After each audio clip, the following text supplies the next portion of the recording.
Good evening, and welcome to tonight's episode of Arcane Adventures. As always, before we jump into tonight's episode, we do have a few announcements to get through. As a reminder, Arcane Adventures post weekly quiz questions on both Tuesday and Friday. You can head over to our YouTube community tab and click on those answers and test your knowledge and see how much you know about the lore about Arcane Adventures and the world that we play in, which is Aletheia. It's okay, Riley. Hiccup, no worries. Also, we release shorts twice a week, again on Tuesday and Friday, so you can catch the most iconic, hilarious moments of our campaign episodes out of context, as everything should be. Also, if you need a recap, the Chapter 5 recap will be available at noon Central Standard Time on February 26th. So be on the lookout for that before you jump into tonight's episode, which starts Chapter 6. So that's all the episode announcements that we have before we start. So let's go ahead and jump into tonight's episode of Arcane Adventures.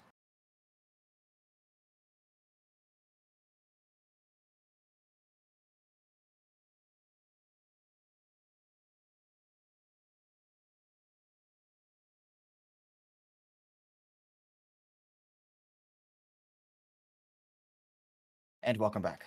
Last we left off, Lorem Ipsum, our adventuring party here, has traversed south of Ubenberg towards the Twin Reservoirs, the cities of Oceavester and Hydroxyl'vexen, Oceavester being the capital of the Union of Fenere.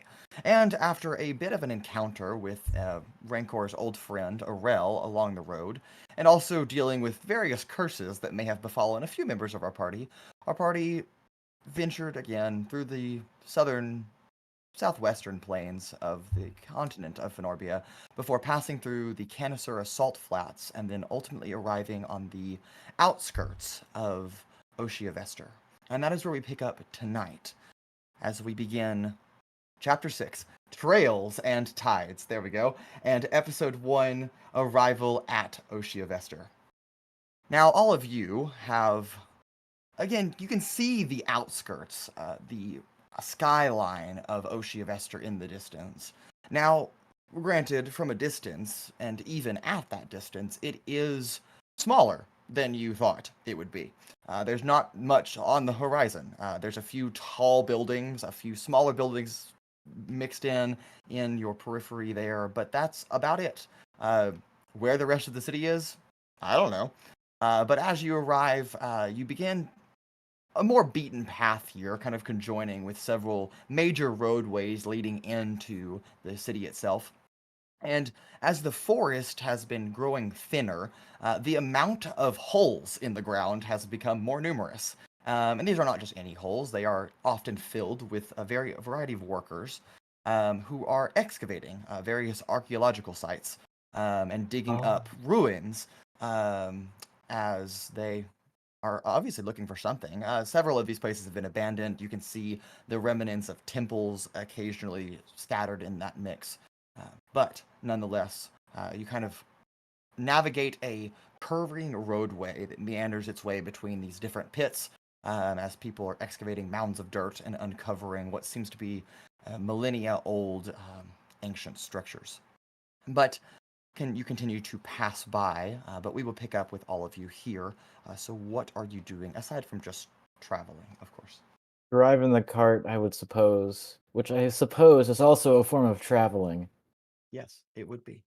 In which case, it probably didn't need to be said to begin with, but what do I know? That's okay. All right. Wondering where the rest of the city is? Yeah, no. Where is the rest of the city? It's a really good question. Like. Yes, it is. I guess if I could ask, Okay. roughly like how much smaller is the city compared to like Provenere?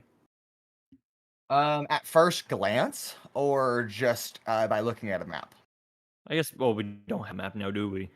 You have a map of the continent of Fenorbia, and We have a map of Provenere. I guess sort of just comparing the two, both on the map and then in person. I guess as we were driving away, we would have gotten a glance of how big the city was, and also just being up in the air on an airship, we would have seen. We would have had a bird's eye view of just how big the city of Provenere was compared to a place like this.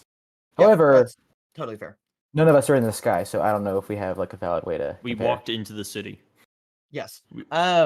We can fly, so though. when you were in Provenere, obviously the hex and the center core of the city was very dense. And then as you kind of meandered away from that, the density in general became less dense and more spread out, and then eventually led to farmland and wood cutting and lumber mills, and then obviously up on Consilas Hill, it was obviously more spacious as well. So at first glance, it's hard to tell on the map, at least, because again, like you said, you don't have a top-down view. But from a side view, from the ground, looking at eye level, Provenere was a lot wider, and you could see a lot more of it, even when you were leaving the city, just looking back as you were headed southbound. As you enter here to Oceavester, it does look considerably smaller. The maps do not contain a population for your reference, so it's hard to tell the exact size, but you can just generally see that as you're approaching, it just doesn't look nearly as big as Provenere, maybe half the size, maybe even less. The only prominent thing at the current position that you're at that's catching your eye is a very tall castle-like structure with blue stone walls, a pale stone, more of a gray almost, a blue-gray. And then it kind of twist up into the sky, rising at a spiraling angle, and the towers kind of blend with each other as they circulate towards a point in the sky. But this is obviously a very massive building, even from a far away stance. But you're not quite sure, other than that, where the rest of the city is. There's some other smaller buildings scattered around that, a couple of other towers off in the distance away from that location, but that's about all you can see. And it is also about this time, Owunul, since you're driving the cart, that you notice that the roadway that you're on turns from, more caliche dirt road that's just been kind of roughly traveled to an actual stone cobbled street. Even though you're not in a city yet, you're still in an excavation site, is what it looks like. The road has become paved, basically. And it's not long after that it forks into 3 points. So you can choose which of those 3 angles you would like to take. There's one that continues roughly straight on the road, all 3 of these paths being roughly the same size and all being paved in cobblestone, but there's one that splits off to your left and to your right that kind of venture off in different directions. Interesting. Wonder.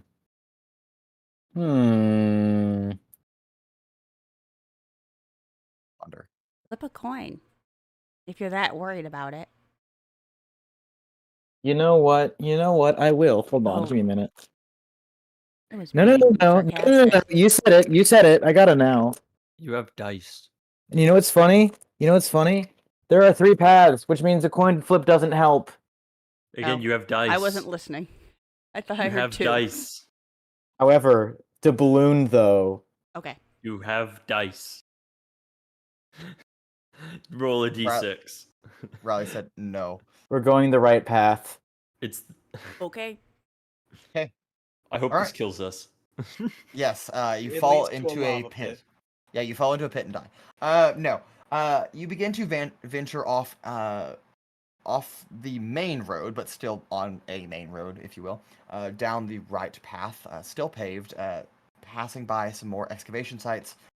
Before the road almost vanishes from view, there's just this dip where the road just kind of stops, splits off to exactly a 90-degree turn, both left and right, continuing down. So you're almost coming at a T intersection.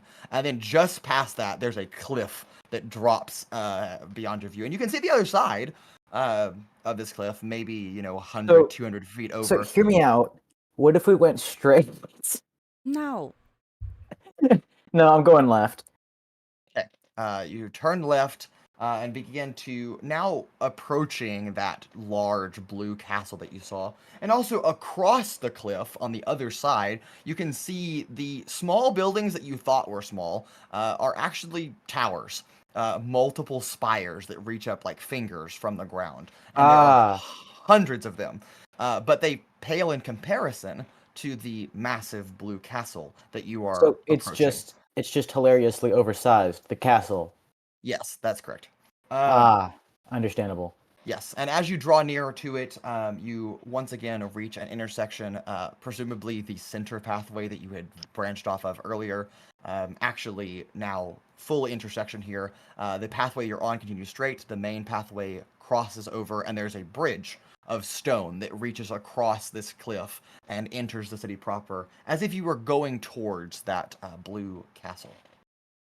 Interesting. So did we have any reason specifically to stop in Oceavester? I will ask the rest of the party from the front of the cart. Yeah, we're looking for more information. Ah, right, that. Sorry, just traveling has taken so much. If we said no, where would you have gone? Yeah, what would you have done? Taken us off the edge of the cliff? Well, now I'm thinking about it, but like, I would have gone to the other city we were supposed to go to, which We're are not Hydroxyl'vexen? supposed to. Yeah. It's like the same city, though. Oh. Right. Anyhow, yeah. I will Cool. clamber out of the carriage. I and just don't sort really of- know where I'm going. I don't really have a reason to pick any particular path here, and I feel Move, like I'll I'm- drive. No. I'm sure I could do it just as well as you could. I desire to drive. Then Okay. go into the city. Let's not fight about this. Yeah, let's head into the city. And also let's keep an eye out for anything that might be of note. A map would be useful, as well as again, anything that maybe ties back to our previous escapades, and let's keep our mouths shut about those. Will be things of note. Right. So I only heard the first three words of those. Mason, I'm looking for anything. Great. Are you crossing the bridge and entering the city? Yes. Okay. Because I do. They did say specifically to enter the city, so I'm not gonna like. Okay. Yeah. You begin to steer Cricket and your horse-drawn carriage over the relatively large stone bridge. It is now, as you're passing over, that you realize that this is not just any cliff. This is a canal. Don't you a very- besmirch his name. The other horse has a name. It's Sunshine. No. As you begin to go across this chasm that is a canal entering the city, you get a good close-up look at that castle. But again, it also is across a different canal. And it becomes very apparent as you're entering this space that this is a city of canals, almost like a Venice, where canals intersect and become almost like roadways. Now, there are paths that you can continue to follow, but those paths begin to become a little bit more narrow and a little bit more crowded as you enter the city proper. So what I'm hearing is that we have to find a spot to retire the carriage while we explore the city. Probably would be a good idea. And it is about that time, actually, as you come across and enter the city, that there is a decently large stable that seems to be set up, almost as if they're not necessarily preventing you from taking horses or a carriage into the city, but almost just for your convenience, if you would care to store it on the outskirts of the city. I do actually have something I'm looking for, but it's less looking for with my eyes and more with your soul. Yeah, pretty much. I'm gonna be looking for that same feeling that I had in the dream last session. Yes. Okay. Where it was like there was that person I was supposed to protect. So yeah, I'm just gonna be on the lookout with my soul, with my third eye, as it were. I suppose maybe. For sure. I don't know. Yeah. Gotcha. As far as Owunul knows, having 57 eyes is perfectly normal. I would like to be on the lookout for anything resembling the sigil we found within the documents, as well as at Miss Tylexia's house. Okay, got it. I will let you know if both of those come up, or either of them come up. But again, Owunul, you're leading again the horse-drawn carriage and your group here as you approach Shimon's stables, here on the outskirts of Oceavester. Would you like to take care of your horses and leave them here? I know I would. Okay. Paloma gets out of the carriage and walks up to the dwarven man and begins to No, I speak do not. with I do not get off of Shimon. my cart. I stay on the cart. Oi, this is Shimon Stables. What can I do for you? Howdy. We have one horse technically that we need, and a cart that we need Yep, taken care I of. can do that for you. Yep, gotcha. The other one's not real, so you don't have to worry about that. Gotcha. Very well. Yeah, Will yeah. it be Say that whenever he eats your squirrels. One quick question for you, my lady. How long do you plan on staying in the city? We don't know yet. How much is it? Like, is there like a per diem sort of thing, or? Yes, per day. Oh, no, he's doing math in his head. I don't know, maybe like half a gold piece for, a day. Okay, if we accidentally overpay you and we leave early, can we get a refund?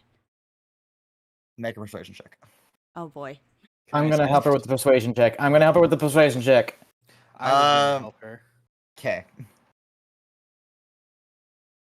Yeah, I'll assist you. And I will just like look at him and go, Mister, please, for a child. Okay. You have advantage though, because I do have, Yep. Okay. proficiency. Nice. 15. 15. Okay. I think that could be arranged.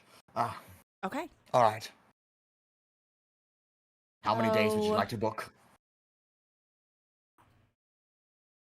I say we start with like 3. And then if we need more, we can add more. And if we don't, then we get a refund. 3 days. That's not very long. You Do must people not be usually stay planning this- here longer? Yes, I was expecting like 3 weeks. I mean, it's Well, all we're right if busy. you got shorter. I imagine so, but if your business is here in Oceavester, then Okay, I I'll figured, do 1 week I for figured right you'd now. be here for a while. All right, a week is. I mean, I'm not trying to convince you anyway, but So a week is 10 days, so that'd be 5 gold. yes. Okay, does like anyone else want to pitch in on this, or? I will pay the entirety of the sum. Alright. Should have gone for a month. I should have. You're right. All right. Paying Mr. Shimon for 1 week worth of housing, both for your horse, the one that needs to be taken care of at least, not Cricket, and your carriage just to be kept safe. You offload all of your luggage that you need, at least for the city of Oceavester, gathering yourself amongst your troop. And you are now here on the cobbled outskirts of the city proper. So we do leave the other horse, but I will have Cricket come with me. Okay. Because as it so happens, I have a feat that I just haven't used. Ever. Okay. Don't worry about it.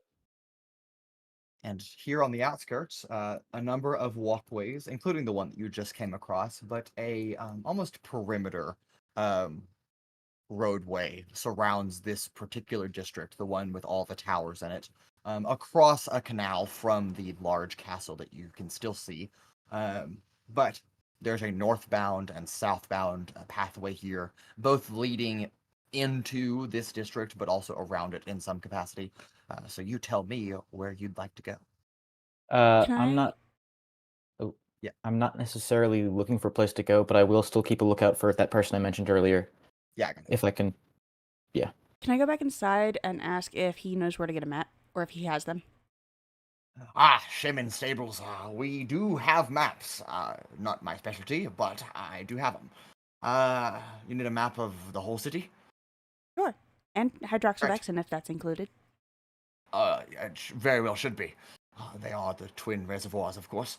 Let's see, a map. Let's see, since you're such high-paying customers, of course, and valuable members, I think I could part for, I don't know, 5 copper.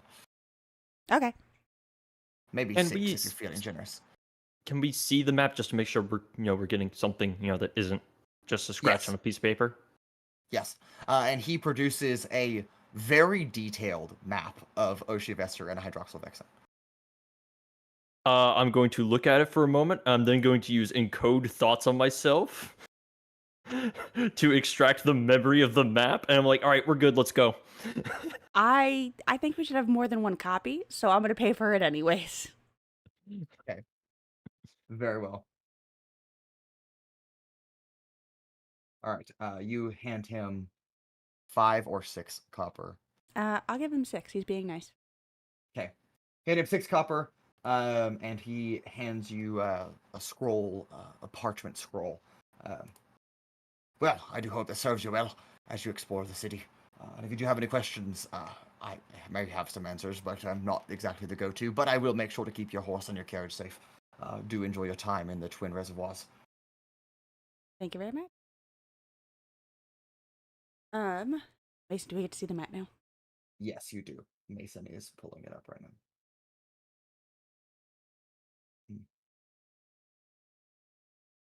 Please hold. It's loading. Mm.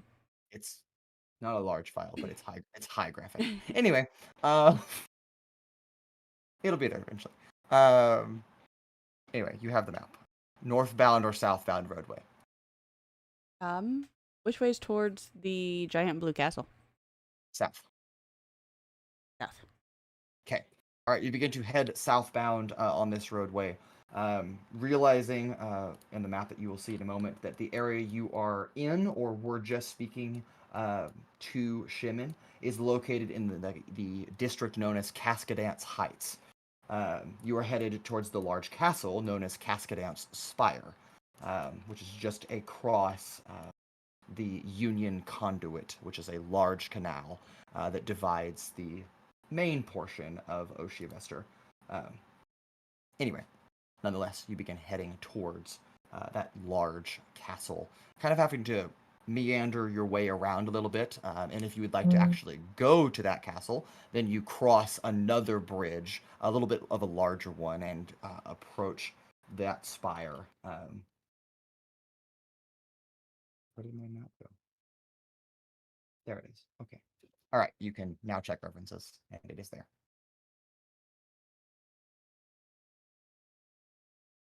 Okay, so we're here. Do we want to talk plans? I guess. I figured Rancor and Evadin could use their weird criminal underground stuff and find information, and maybe you could visit a library. Well, I was thinking of that myself, but I would say that perhaps it'd be best if we, at least briefly, split up.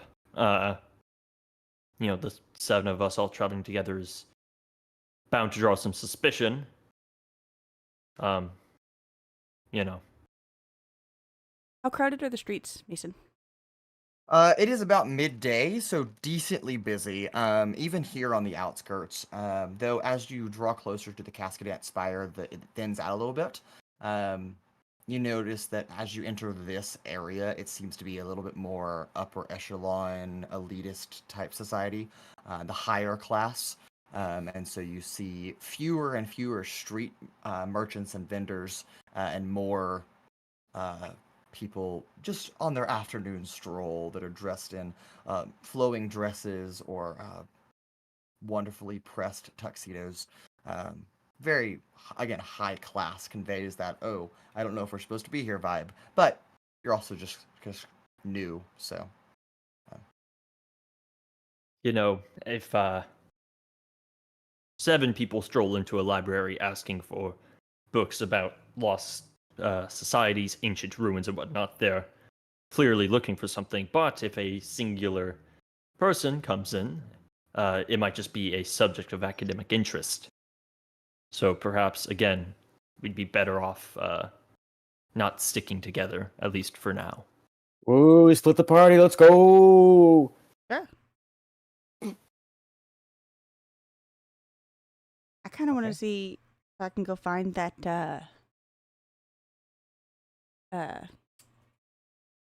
monk that Stormpaw told me about. And it'd be really interesting if we all just, went and pursued our personal things one by one. It'd be really funny. It'd be really cool. Someone might die, but that'd be really interesting, Skill issue. Yeah, if See, you because die, I mine- think that's all That is you. it. Okay, well, listen here. I don't plan on dying. I don't either. Okay. Then you Not should be many dead. people. Not many people do plan on dying. That's not something people usually plan on, Usually.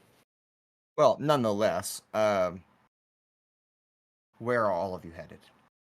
If you are splitting up. I'll go with Paloma, but again, I'll keep a lookout for the individual. Okay. So Paloma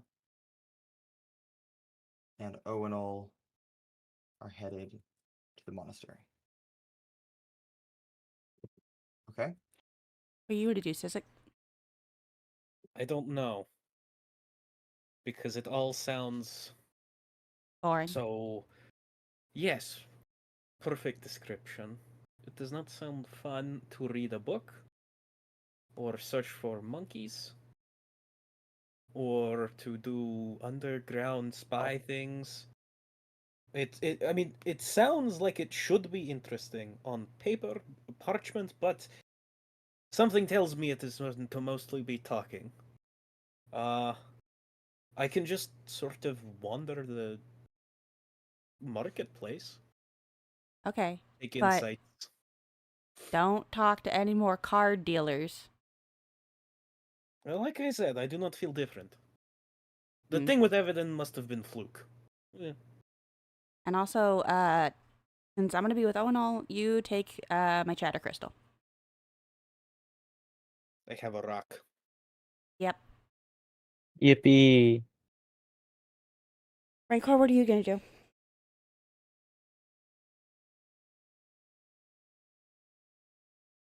Right. Forgot we're doing that whole thing. Okay. Well, his business is his business. Have fun reading books, Altrix. And I will turn around and walk away. Altrix, you are headed to find a library, or do you have one in particular that you'd like to search for? Just looking at the map, there's like 2 places that might be of interest. So the first I'll head to is the Collegium Tadal.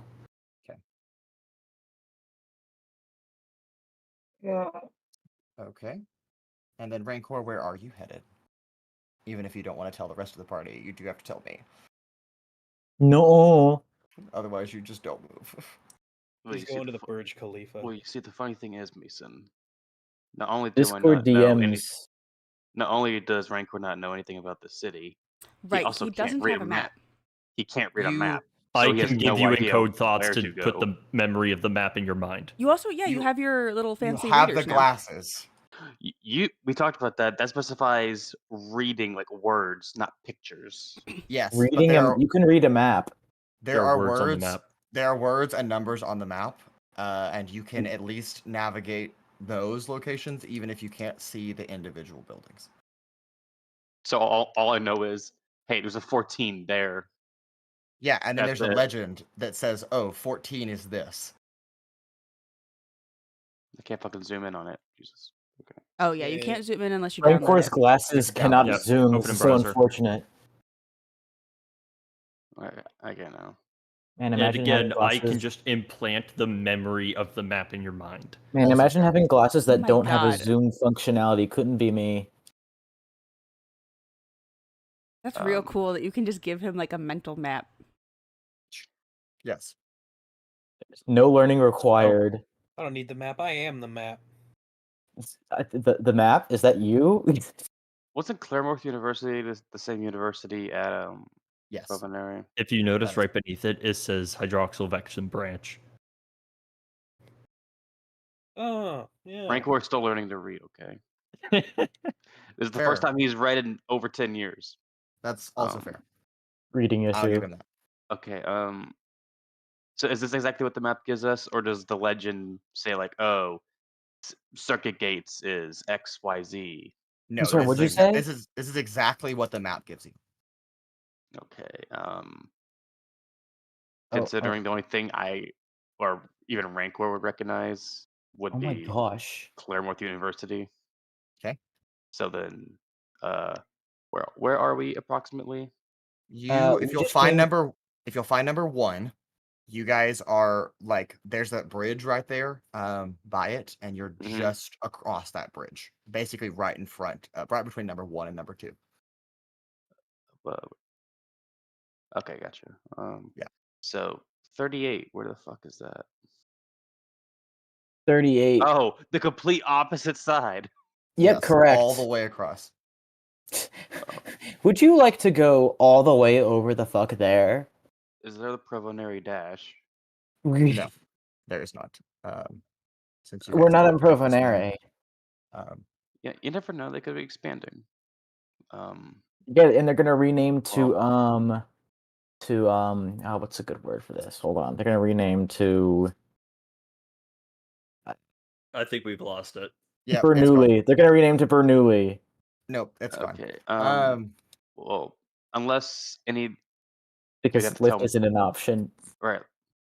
You'd have to tell me, Mason, if any of these places would stand out to Rancor if you maybe heard them in the past. But if not, unlikely, to be completely honest. so if not, then hope head to Claremont University. Okay. All right, and with it also, as you're all departing, kind of splitting up, you also notice that both Pura and Evadin have also just vanished from your sight. Probably Nice. sometime between you dropping the cart off with Shemin and your arrival to outside the Cascadant Spire, they vanished. And oh well, that is This is a new day, right? It Like is. from the It is last the. time? It is the.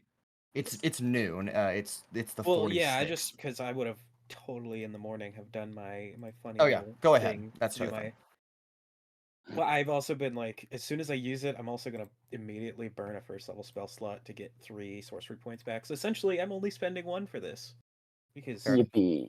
sorcery stuff. Okay, I'll roll my 2d20s. See what I get for the day. Okay, 2 different numbers. It's good. Very good. All right, first one is. That's good. Okay. And the second one is. Oh, that again. That's not. Wait. How the fuck? Oh well. How does that work? Oh well.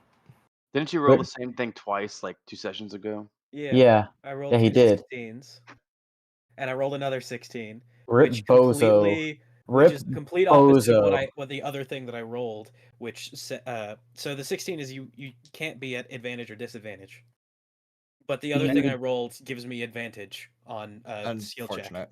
Unbelievable. Unbelievable. That's fucking crazy. Oh well. God. All right. I have to roll 16. Also, I don't think I need to specify it every time, but I do have disguise self up. Okay, that is fair. Okay. Well, we'll just kind of start generally across the city as some things that all of you would notice, and then we'll kind of bounce around to who is going where, follow those teams a little bit.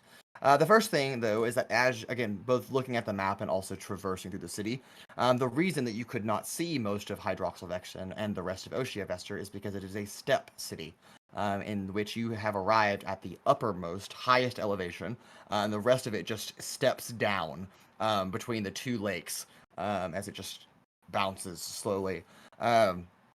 So it is just everything's on these, it's a giant plateaued step, and then it drops, 20, 30, 40 feet, and then another massive step, and then 20, 30, 40 feet, and so on and so forth. You also note that the walkways, even though they are wide in general, that between the steps, they are very narrow staircases that zigzag down, making it nearly impossible to move horses and carriages down each step.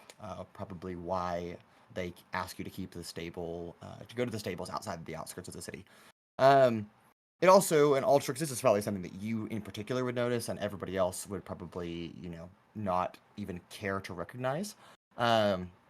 But being of a 20 intelligence, you note that it is quieter in the city than it should be. the amount of water that is moving through the canals and the cascading waterfalls and the aqueducts and the water wheels and the travel of ships up and down locks and so on and so forth should be much louder than it actually is. You're not sure why that is the case, but it is quieter across the city. It does not impair your ability to have conversations with people. It just seems to be keeping the sound of the water itself at bay. And so what that is, you're not quite sure. But as all of you traverse, kind of splitting up across the city, I'll kind of just go, north to south. So Altrix, you actually head back across the bridge where you just came from, and then pass through a relatively busy marketplace known as the Hydrospring Square. That is number 7 on your map. Also passing by a relatively large amphitheater known as the Ebstone Amphitheater. But you kind of meander through the market stalls, cross over another canal, entering a relatively nicer neighborhood again, and then curve and head south again before almost like Central Park is in New York, a section of the city that just looks undisturbed naturally. Just there's trees planted, there's gardens, then the pathways cut through and kind of weave through this area, but there's no houses as you enter the area of the Collegium Tidal. That being said, however, there are 3 large structures.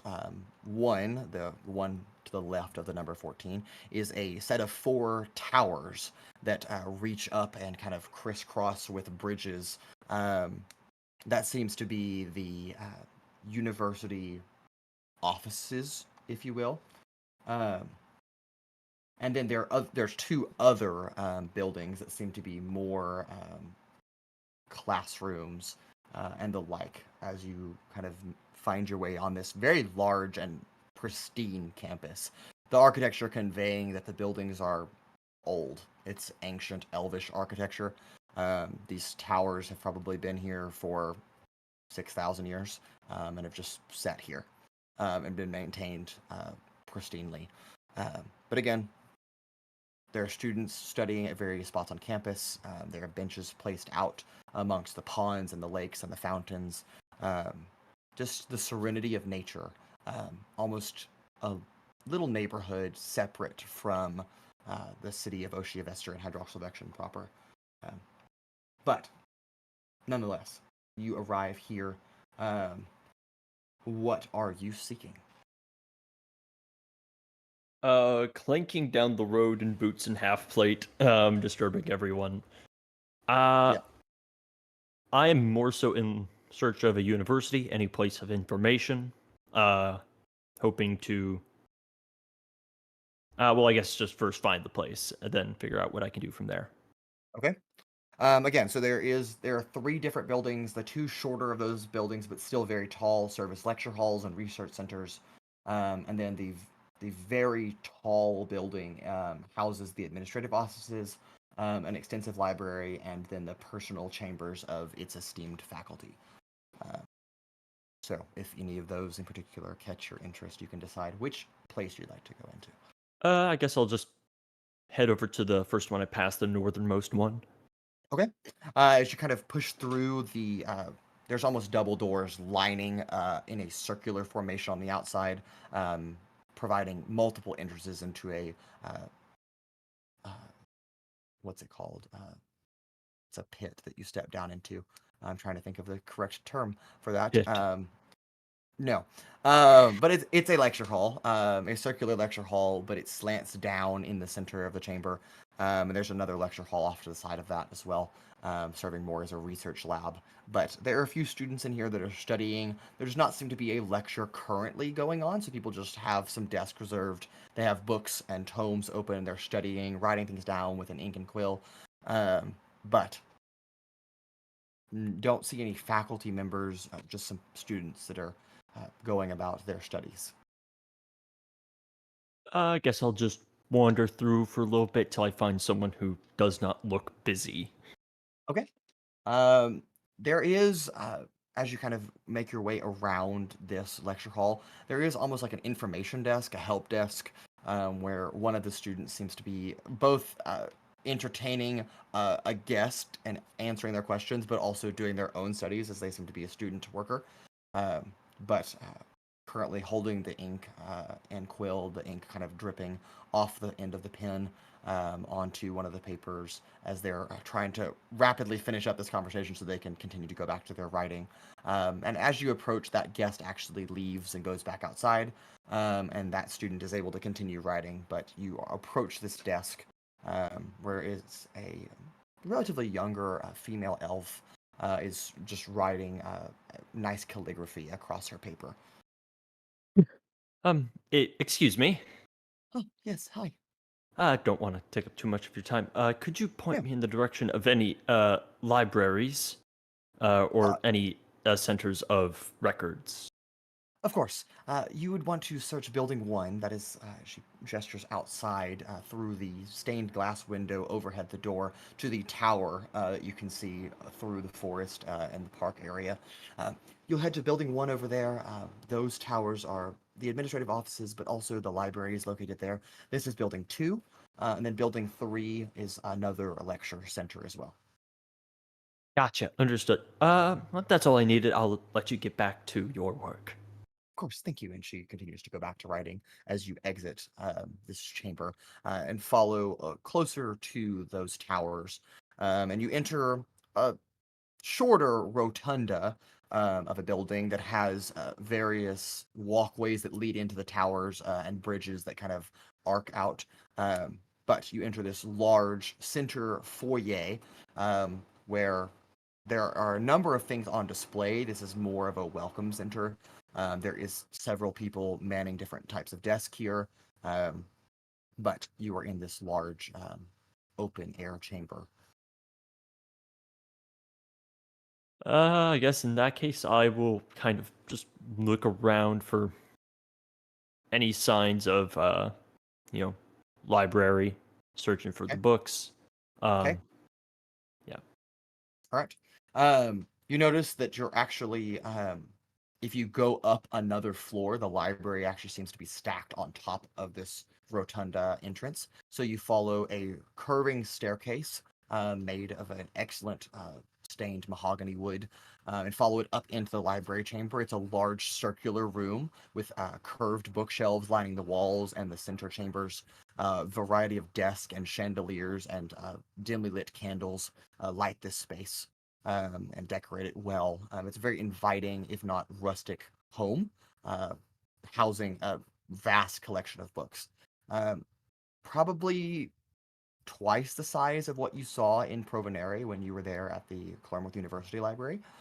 So a very large collection of knowledge is housed in this space.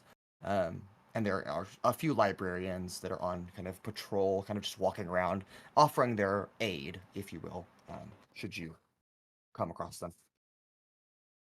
In that case, I would like to start searching for any books on symbols, runes, anything that could bring me any more info regarding the symbol we found among Tony's possessions, as well as just other sort of symbols. Okay. A human male kind of approaches you. You've only been searching through about 5 minutes of reading through various books. Hello, sir. How can I help you? Is there anything I could do for you today? Oh, not quite sure. Just kind of looking for some information about certain symbols of perhaps significance, either historical or something of the nature.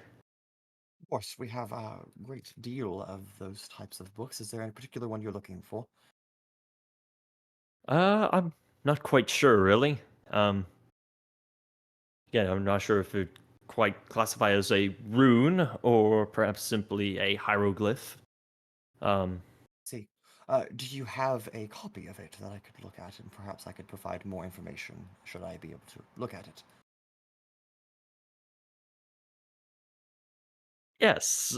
Let me see here, and I will do a sketch of the symbol onto a piece of parchment. Okay, and this is the moon, correct? Yes, the moon with the stars around it. Okay. He takes a good look at it. I don't think this is a sigil of any kind. More of an iconograph, but I don't mean to alarm you, sir, but this is just a picture of the moon, a crescent moon, if that. But well, I'm aware of that. I was just more so looking to see if this exact depiction of it has been seen any historical reference. Right. Unfortunately, I do not recall learning about this in my studies.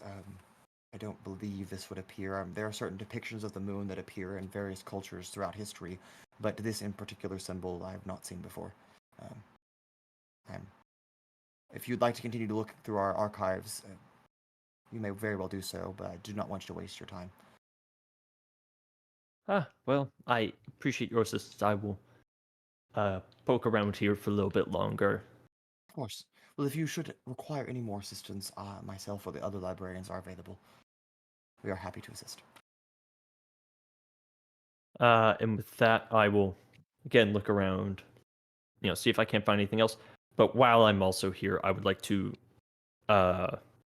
in the subject of runes and symbols, look into the matter of rune carving. Okay.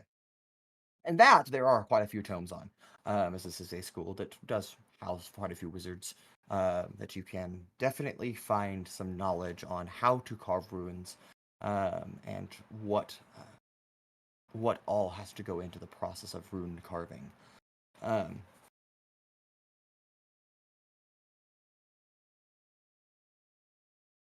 All right. I guess, I'll gather whatever information I can. And if I don't see any means of gathering anything else, I will head out probably towards Claremorth University. Okay. After you finish up gathering the knowledge here in this rotunda library, you begin to head back into the main foyer chamber where you first entered this building. And entering from this chamber and greeted almost immediately by one of the welcoming attendants is a blue dragonborn that steps into the chamber. Oh, Grand Magister, you have come back so soon. Did you have a good lunch, sir? Yes, it was fine. Thank you. And he begins to kind of walk off to your towards the staircase where you are actually coming down and entering the chamber. And you notice that he clocks you as you're stepping down. Are you carrying books, or did you just commit it to memory? I'm probably carrying the book on rune carving. Okay. You are carrying a tome, a relatively thick leather-bound tome, and step into the chamber about midway down the staircase. When he notices you out of his periphery, you can see him visibly wave it off as he's like, I have other important... And then he almost does a spit take and looks back up at you and goes, Daikia? I'm sorry? So sorry. Thought you were a female. Sweating bullets will pick up my pace and head out.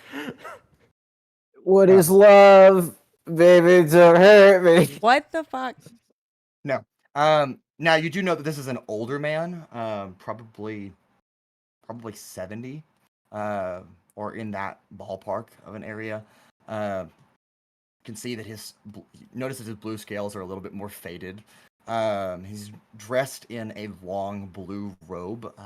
Again, you heard him be referred to as the Grand Magister, signifying some kind of station within the university, perhaps. But you pay no attention as you quickly scurry out of the Collegium Tidal and exit onto the campus. As I head out, I will stop perhaps a student and ask about the Grand Magister. Yes. You catch just a green dragonborn, female student who seems to be carrying a satchel and is headed into the building you just came out of, kind of grabbing her, not grabbing her, but catching her attention and stepping off to the side, asking who the Grand Master is. Yes, that would be Grand Magister Ulthos Rowanwin. He recently assumed the position 6 or 7 years ago. Um, Quite an astute fellow. Is there any particular thing you'd like to know about him? Are you not a student at the university? Oh, I'm passing through, and I understand. Have academic interests and was just curious. course. Thank you. Yes, absolutely. I'm sorry I couldn't be more assistance. But No, you have a no, good no, day. it's perfectly fine. Thank you. And she scurries off and almost catching like she's like late for class and running into the building. You are left alone outside. And do I have any knowledge of perhaps my mother's maiden name? You can make a history check. Y'all ready for another 6? Oh God. Yeah, Here let's it see comes. it. No, it's an 8. Ooh, okay. Owens. I have a good history. So with Do my you? +8, it's a 12. Oh my God. Unfortunately, your mother never mentioned what her maiden name was, if she even Very had cool. one. Very cool. Should make one up. Yeah, never caught that. Yeah, I'm just gonna go back in the lore doc and just write one in that's a different name than that. Okay. Okay. Yeah. I'm on my way to Claremorth. Okay, very well. Nonetheless, we pick back up, however, our venture as Altrix is going there. Sizik, you have been wandering for a little while. In what direction did you wander? At least give me something to go off of. Okay, yeah, sure. Wait, pull up the map. So, where were we when we kind of first decided, were hey, but we're all you gonna were do stuff? You were between numbers 1 and 2 on the map. So, I probably took a look at the map before everybody left to decide where I wanted to head towards, or at least know where I'm gonna go. Yeah. Are there? Is there like a taxi system, like people who can take places? Because this place looks pretty Massive. big. Yeah, Yes. and I have a lot. You have not seen a taxi system in the brief time that you've been in the city. Okay, so we're just walking. Yeah, Boats? there just seem to be people that will like ferry you, like on a gondola if you want to take a gondola. But those And people so are few and far between. sorry, I had stepped away because I went to go preheat the oven because I'm That's okay. alone, so I gotta make dinner. So where or Altrix is heading towards the university, right? Yes, Altrix went to number 14, Collegium Tidal. Okay, so he went to 14 first, and then he's walking to the university, which is like way down there. Yes, 38. and then Rancor is headed to 38. Altrix is headed there now. And they're both just then, walking? And then yes, Emma and Owunul have decided to go find the monastery, which is number 25. Then I don't know. I mean, I guess if everybody's walking, I'll walk too. Exercise, Okay. baby. I'm gonna Yeah. go to number 34. I'm gonna go to the Puddle Jump Bazaar because Sizik would like the way that sounds very fun. Okay, cool. All right, so it's like passing kind of what Altrix did. You pass through number 7, passing by number 6 as well. Number 6 being the Ebstone Amphitheater, and number 7 being the Hydra Spring market, basically. You also pass through number 15, which is the Plaza. Am I saying it right? I named it. Haha. Plaza Le Fontaine. Yes, thank you. I was like, I'll find it in my notes in a minute. Yes, Plaza Le Fontaine, which houses a variety of temples and shrines. As you kind of meander through here, you recognize a few of the deities as you pass through.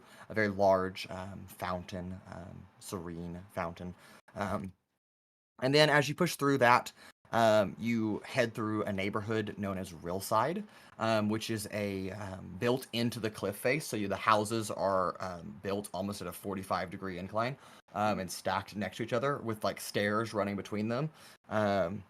And then as you're kind of meandering along the Union Conduit Canal, you enter an area just south of the Collegium Tidal on that lower step where the major canals intersect. And there's quite a bit of smog and factory smoke that is fuming out of various industrial locations here. You cross over the Flow-Right Canal, Flow-Right Channel, which separates Oceavester and Hydroxyl'vexen. And as you enter Hydroxyl'vexen proper into Number 30, which is the Cascade Market, a very bustling marketplace, and then cross yet another canal and enter the Puddle Jump Bazaar. And this is also a marketplace, but it takes a little bit more of that Arabian aspect to it. The markets are more enclosed. There are various spices on sale here, various desert fruits. This is more of your exotic marketplace versus the other two that you saw were more local.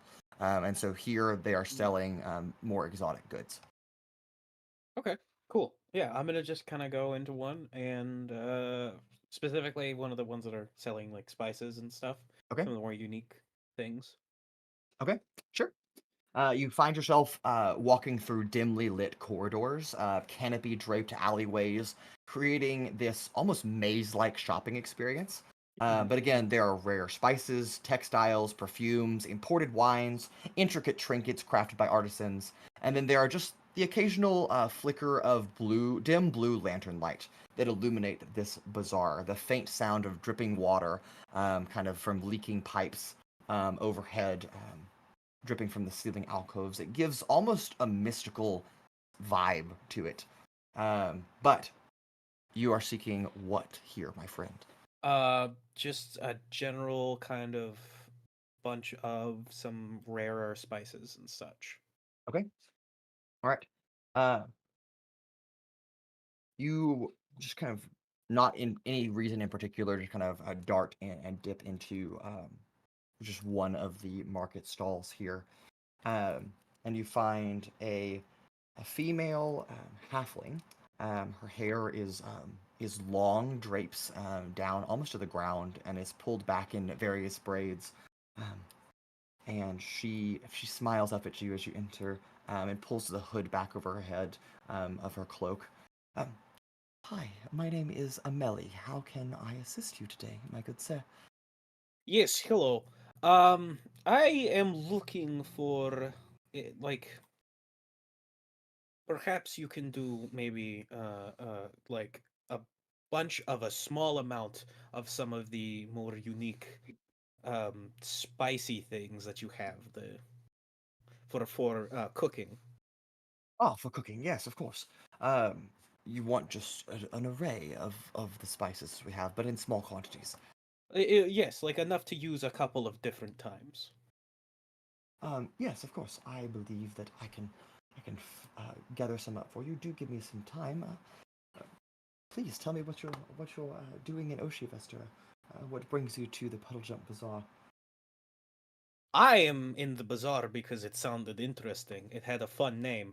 I'll be honest. I kind of have no real idea why I'm here. I'm just with my friends. So, you know, where they go, I go. Well, I take it that you're quite a chef if you are interested in cooking supplies. Me? No, I do not know how to cook. A friend of a work person of mine is. They have a signature dish that she likes to call cheesy nudes and chicken dicks. That sounds quite interesting. It is quite good, but I do not eat the chicken because I am not a meat liker. I do not. A vegetarian. I am also a vegetarian. It's Yes. vegetables and fruits. Very good. Very nice. And she begins to compile this small box with various slots for just small amounts of spices. I do think that 10 spices is enough. That should be correct. Okay. Wonderful. Well, great. If she pauses to stop for a second. I'm so sorry. I forgot to tell you how much this is going to cost you. Are you comfortable? These are imported. They're a little bit more pricey, but... How are they important? Why are you selling them if they are important? No, imported. They come from afar. Yes. I've never heard of afar before. Yes, it is places that are not from here. We have spices from Okoriox, from Hatan, from Iazlan, even a few from Kilauea, and kind of mix them here to make our unique blends of spices and herbs. But very cool. I see. Yes. Well, how much will it be? This particular box, I'll give you the box for free, of course, but the spices themselves, this one in particular will probably cost you 10 gold pieces. I think that is fair. Perhaps we can knock it down to 8 for a first-time customer. And also because I am also from Kilauea, so without my friends, we would not have some of the spices. Fair enough. Make a persuasion check. Awesome. I believe it is. Yeah, okay. Let's roll the new set of dice that I got from my girlfriend. Oh, almost dropped it. Okay, wow. 21. 21. Well, I do suppose since you are just visiting and decided to come into my particular shop, I do think a small discount. You've been such a quite talkative companion of mine. Welcome customer. I do think 8 gold pieces is fair. Great. Thank you very much. And I will... Yeah, I'll give 8 and an added bonus of 2 silver pieces. Because why not? And this is for the discount.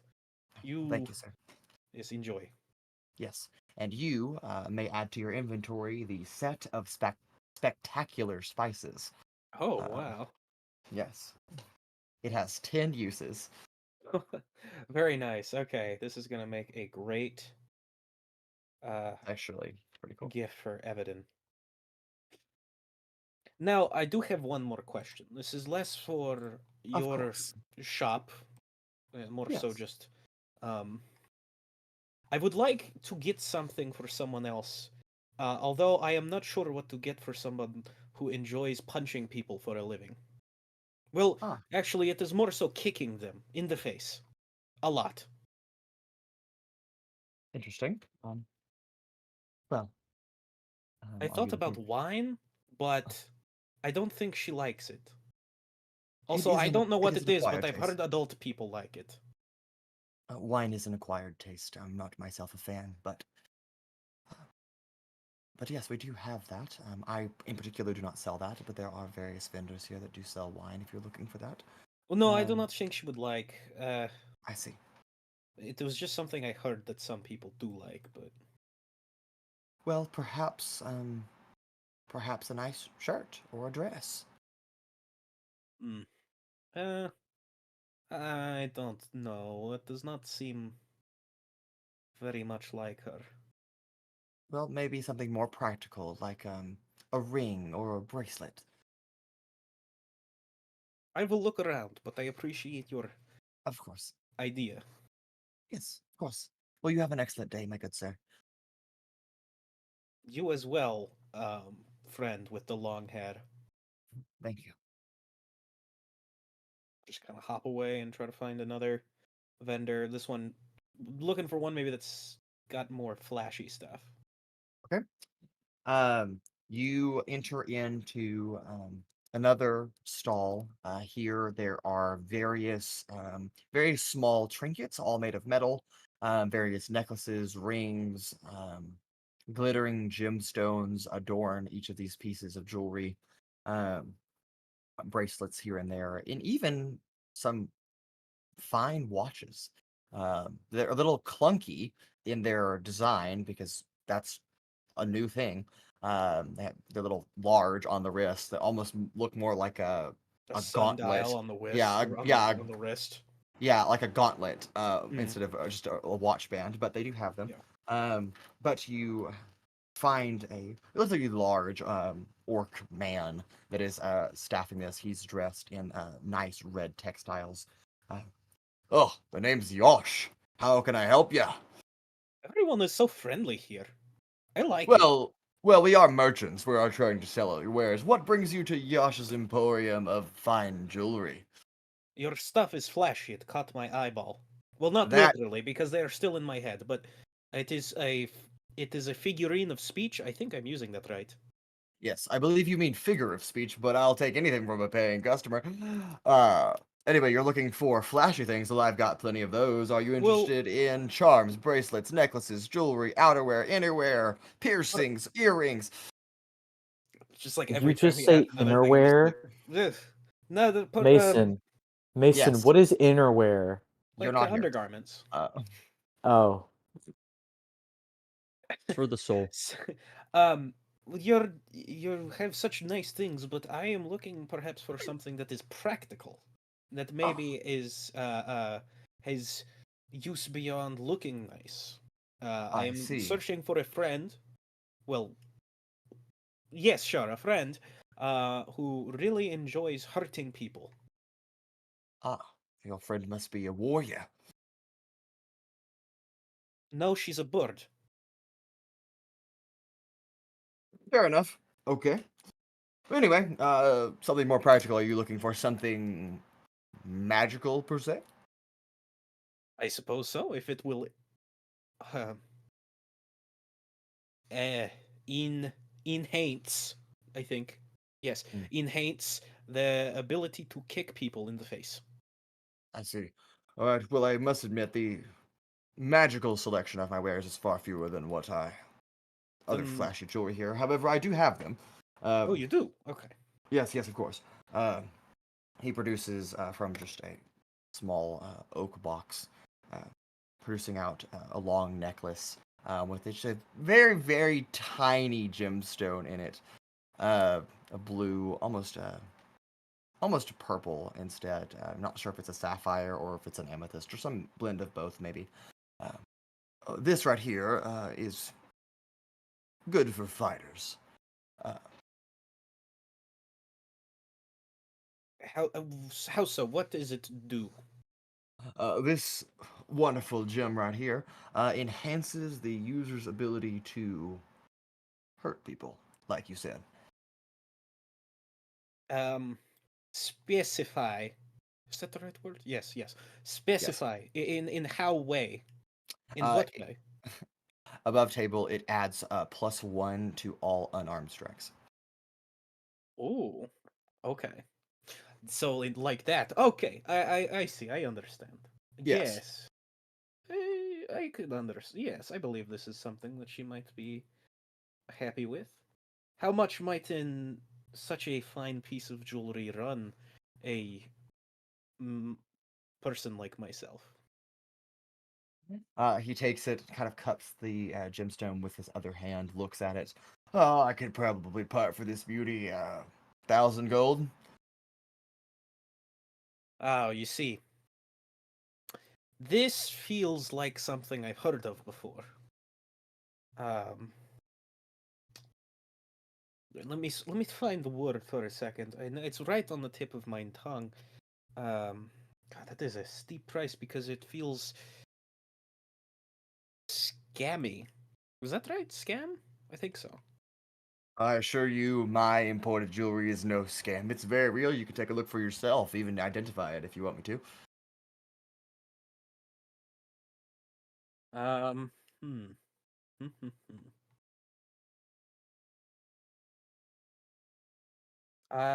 don't know if I want to do that. It would be really funny, but a bad idea. Is there anywhere to go where something like this might not be as pricey? Well, I'd prefer you to keep my business in-house if you don't mind, so...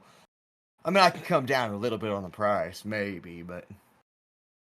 Well, as you might expect, I am no...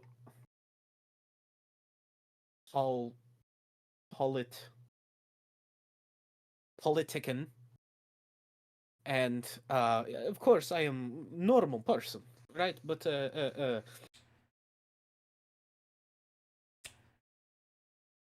you know, I just simply travel, right? So if there's somewhere else that sells similar items for a much more reasonable price, then the smart thing to do would be to move elsewhere. Nothing against you. You seem like a great, tall, green man. I mean, that is a wise thing for someone to say, I suppose. But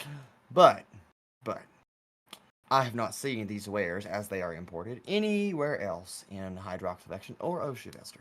So, I mean more so along the lines of their functionality as opposed to their looks. My friend is not someone who particulars fashion.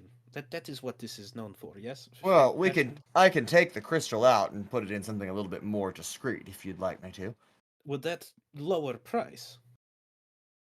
Maybe. Make a persuasion check. Let's do.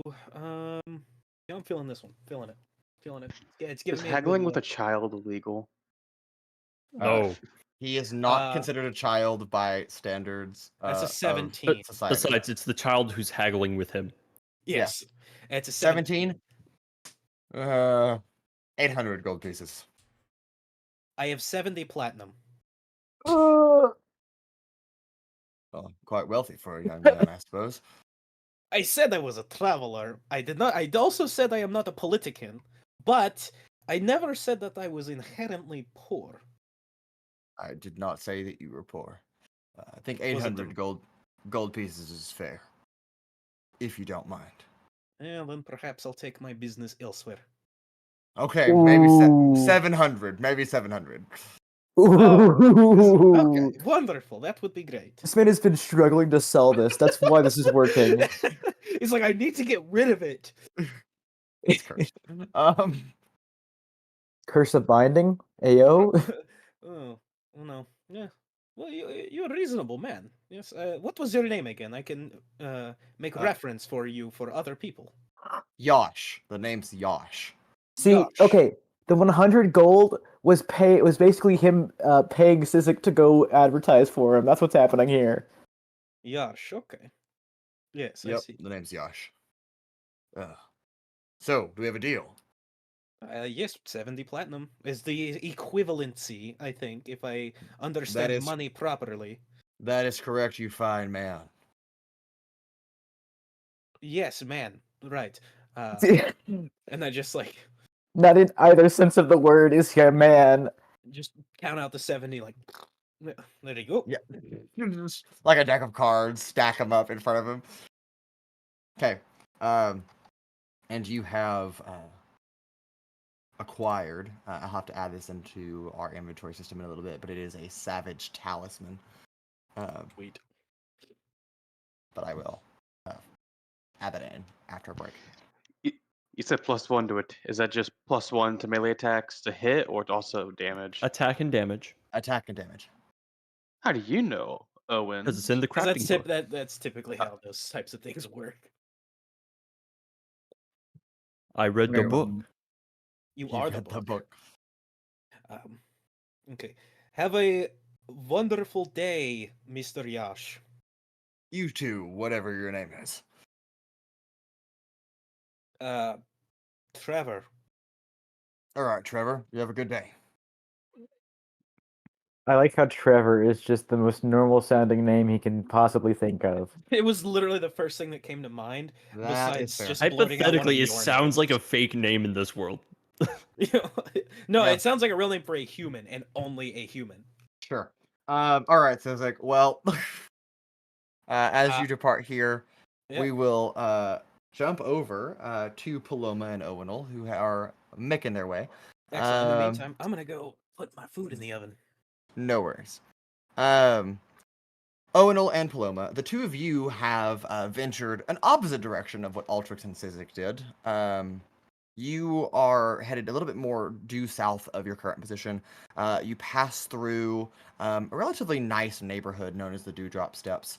I don't know if you've ever seen Santorini, but white stone houses with blue and teal and green rooftops. But what makes it interesting is the various canals and aqueducts that run small channels of water, no more than a few inches wide, through each of these buildings and connect them almost like a open air plumbing system. And as you kind of pass through here, you pass by a relatively nice estate that sits up overlooking this area before crossing over into an area that looks a little bit more poor, but there's almost a Babylonian-style hanging gardens temple that rises up. That is number 19. If you're looking at it, that is the Verdant Botanical Arboretum. And as you pass through the collection of exotic trees, you pass through perhaps the poorest neighborhood on this side of the Flowright Channel, that being the Brim Cove Quarter, where a little bit more like what you saw in Provenere, just kind of hovels of buildings stacked on top of each other, older and in shambles. And a large majority of citizens live here, unfortunately, in just very poor living conditions. But you push through the narrowed alleyways here and arrive at one of the docks on Vestment Lake, where a variety of ships are pulling in and out of harbor here. And that is where you find yourself. And we see the island from here? Yes, you can. Although it is, you could swim if you would like to, although it would be a decent journey should you choose to do so. I would sink to the bottom like a gosh darn rock. That's fair. It's probably half a mile offshore to the island. So a ship would be the best option. Okay. For Owunul, the only option. Like you sure about that, Mason? No. He can fly. I know. Does it look like there's one about to head out? Yes, there are plenty of ships that are pulling into harbor here and also getting ready to leave as well. Various merchant vessels, but also various battleships. There are quite a few galleons here in harbor as you are near a naval base. Ooh. I wonder if they'd let us ride on a battleship. But they take us there? I feel like they have more important stuff to do. You're probably right. Is there... I'm just going to walk up to someone and ask which ship I should hop on to go to the monastery. Yes, you would be wanting to catch a ferry. There are quite a few that head out there at various times throughout the day. Or you can find more of a third-party endeavor that is willing to take you there, probably for a lower price, but maybe a little bit more risky. That's up to you, though. I mean, I feel like we could handle either. Yeah, we'd probably... ferry sounds fine to me. Where's that? Yes. Yeah, where's the ferry at? If you will head just down this pier right here, you're looking for Mr. Harker. Mr. Harker. Harker, yes, write that Mr. down. Harker. We gotta... Mr. Harker. Is it spelled like I think it's spelled, Mason? Yes. Nice. And he should ferry you across to that isle. Okay, thank you very much. Once we walk away, I'm like, okay, so I'm gonna try to talk whoever Mr. Harker is into getting the price down because we kind of need the money. Yeah, sure. You think you can do that? I've been pretty successful thus far. Back in Ubenbergo, I got these 3 potions for like what 100 less. No, it was how shit. 75. It was 75 less. That's how much less I got it for. Nice. I've never been able to manage to get someone to do that. At least not by myself. It was a very high roll. Okay. We do our best to find the ferry. Okay. Where is this Mr. Harker? You find a steamship, a motorboat of sorts, with a large paddle wheel, kind of like you'd find on the Mississippi River from the 1900s. Brother, they're still there. I've been to New Orleans. They're still there. Riley, shut up. Anyway, yes, they're just less common. You do find one of these. It is in dock at the moment, tied up at various lines, holding it to shore, with a gangway reaching out onto the pier. And you see some humans and some dwarves that are just cleaning the deck. About 5 workers or so. It's not a very large steamship by any means, but you are here. I want to look around. Is there anyone who looks like they're selling tickets? No. Oh, okay. Then I go up to one of the workers who's just cleaning, and I guess I don't get on the ship yet, but I'll like shout across like, hey, how do I buy a ticket for one of these things? Do you even sell tickets, or like what do I gotta do to ride one of these things? You see one of the humans pick up his mop and look up at you. Oh, hi. Yes, Mr. Harker will be back from his restroom break in just a moment. You can get a ticket from him on the dock before we ferry you over. All right, sounds He goes good. back to mopping. The two of you converse amongst yourselves for Man, about 30 seconds or so. who knew it would take this many people to clean a ship? Like it's Yes. Crazy. The pier vibrates a little bit with a large thud as the two of you turn around to see a 9-foot tall ogre that is It's coming down definitely the him. pier. It has got to be him. Well, hello there. You wouldn't have. Well, hello. You wouldn't happen to be Mr. Harker by any chance, now, would you? That's right. I'm Mr. Harker. Pleasure to meet you, and I'm gonna reach out my hand. We're about to have a grip contest right here. Great. God. If you're going to do that, make a strength check. I will. Oh, today is not a good day. This is how Owunul dies. Yeah. I'm about to watch Owunul get crushed like a bug. So would this be Owunul has pure almost died like 5 strength? times. Yeah, Pure just strength? Straight strength. No athletics? No? No, it's not an athletics check. It's a 12, Mason. That's a 12. That does not beat my 24. As Shit. you Oh! you feel your fifth metacarpal. That is your pinky bone right here.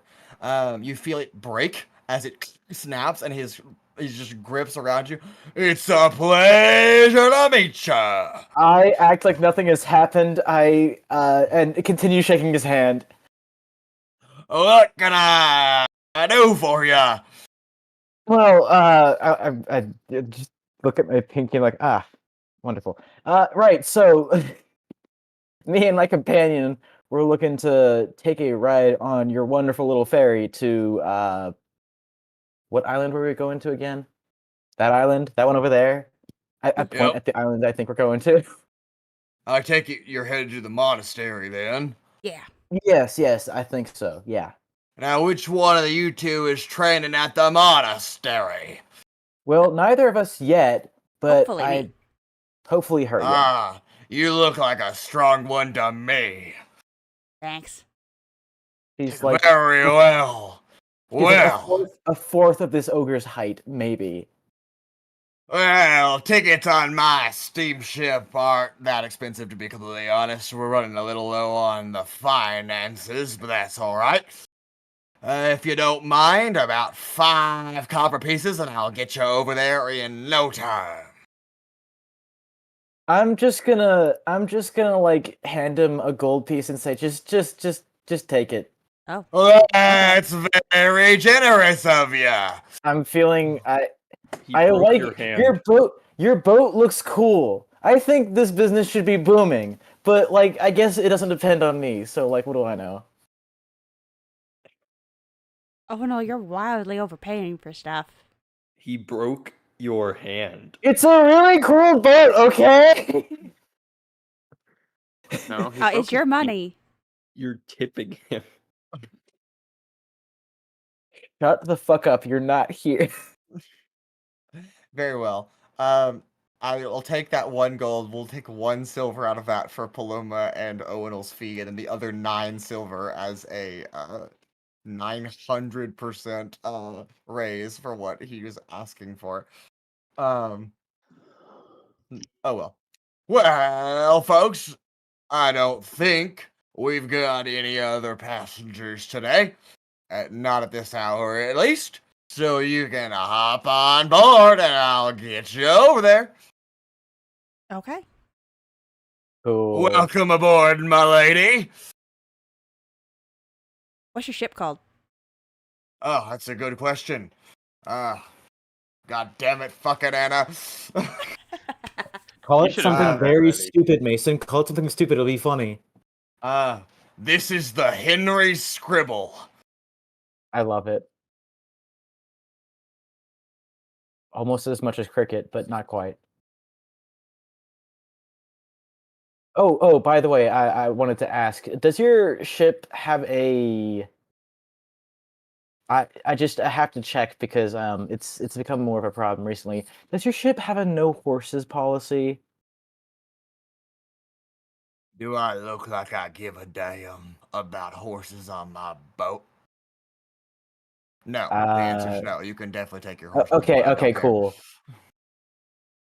I will bring Cricket with me on the boat. Please tell me he's wearing like a regular sized cowboy hat. Sure.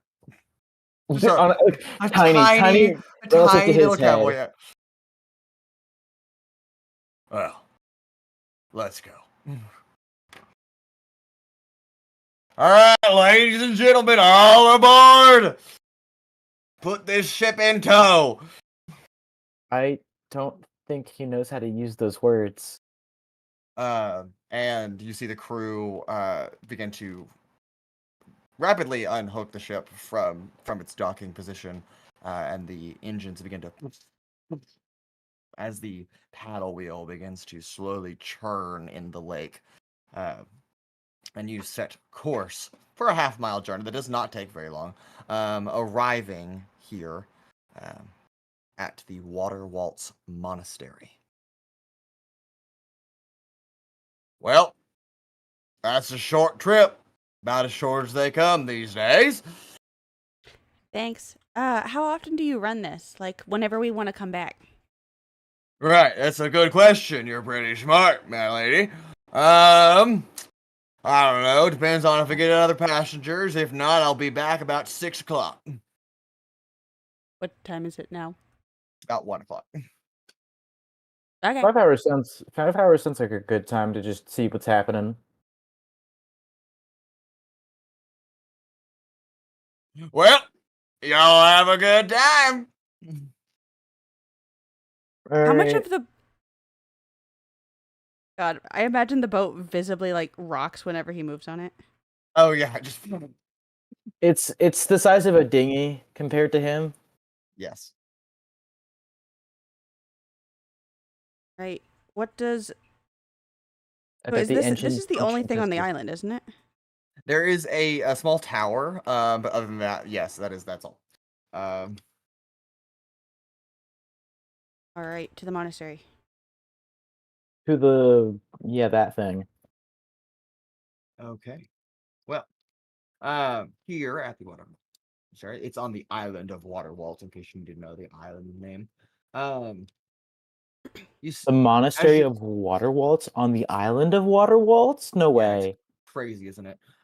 You know that the islet itself, densely overgrown, lots of bamboo forest, flowing vines wrapping around the monastery as you approach it. It's a weathered wooden structure, very in the elements, exposed. And you know, the paint that once decorated the rooftops and the walls is now faded. Not to the point that it's crumbling yet, but just discolored. It's a very humble design as you push through the open doorways into the open air courtyard. There are 3 different meditation gardens in this area, filled with shimmering pools of very clear, still water. A few statues of perhaps old masters of the art. But nonetheless, you see maybe 5, 6, 7 other students just kind of lounging about in this area. But you are here in the courtyard of the monastery. I don't remember if I was given a description of the person I was looking for. I don't think you were. I think you were given a name. A name. Yep. Cannot remember it. Go check your lore docs. I'm looking. Manual history check? No way. Manual history. Anna never has to roll. She just looks it up. Elmgale. Yes. Master Elmgale, for sure. Elm or L? ELN. Elna. Elngale, yes. Pain to say. Yeah, Elngale. Elngale. Elngale. Yes, as you enter into the monastery proper, up just a few wooden steps onto the surrounding courtyard walkway that's covered, and enter perhaps the main building of this monastery. Seated and drinking tea on a pillow in the center of the room is a very tall, thin elf that is just sipping tea. You see 2 or 3 other students that are meditating in here, the fresh scent of incense burning with various sticks of incense lit throughout this chamber, giving it that very meditative demeanor to this space. But I'll just walk up. sipping tea with his eyes closed. Arrived you have. Mason, choose your next words carefully. Mason, I'm gonna gut you like a fish. Yeah. Are you Elngale? Ah, seek me out, you do. I cast Firebolt. Mason, if you mess up a single one of these lines, I will badger you about it until the end of time itself. I'm Yeah, gonna Please mute. insight check him to see if he's just fucking with you. I'm gonna mute That's all of fine. you, and it's just gonna be me and Yoda. Yeah, that's fine. Not Yoda. That's fine. Shut the fuck up! Dan, I swear to God. Yeah. I'm here from Provenary. Mr. Stormpaw told me to find you. Ah, far you have traveled. Stormpaw, I know. Oh, that's good. I'm Paloma. And Pleasure to meet you, it is. yeah, you too. I hate this so much. I didn't know if you were taking new students, and I really don't know how long I'm going to be in town. But I was wondering if I might be able to train here with you for at least a little bit. See, I do. Accept new students, we always will. Oh, awesome. There's no, test I have to do, or... There is no test. But test you must pass nonetheless. Okay. A student who's, meditating leans over to you. He always talks in riddles, so you just kind of have to get used to it. It's not going to make a lot of sense at first. Okay. But is there a test? Yes. Oh, okay. Then Initiative you must take. Owunul has no idea what's going on. I have to take Confused initiative. your friend is. What's going on? Most things Why is go it over his talking head. that place? He's so tall, but still, most things just...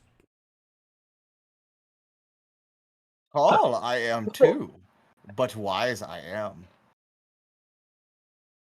He said I had to take initiative. Yeah. Initiative you must take. In courtyard next- you will do. Next, he's gonna tell you that you gotta try, because that's those 2 words are related. Synonyms. Do I have to I'm mad about it. I'm so mad about this. Do I have to fight all the people in the courtyard, or? Oh no, hurt my students you need not do. But me is the test. Oh, I have to fight you. You messed it up.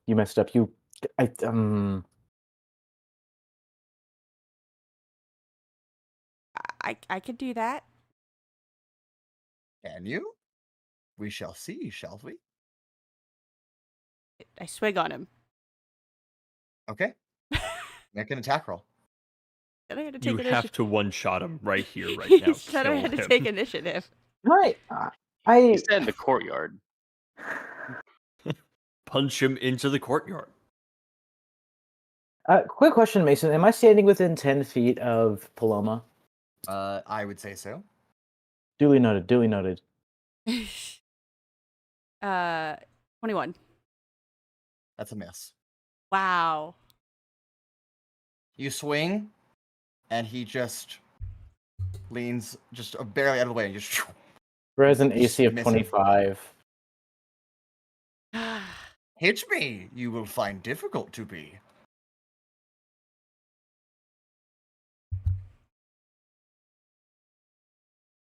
I don't know. I try again.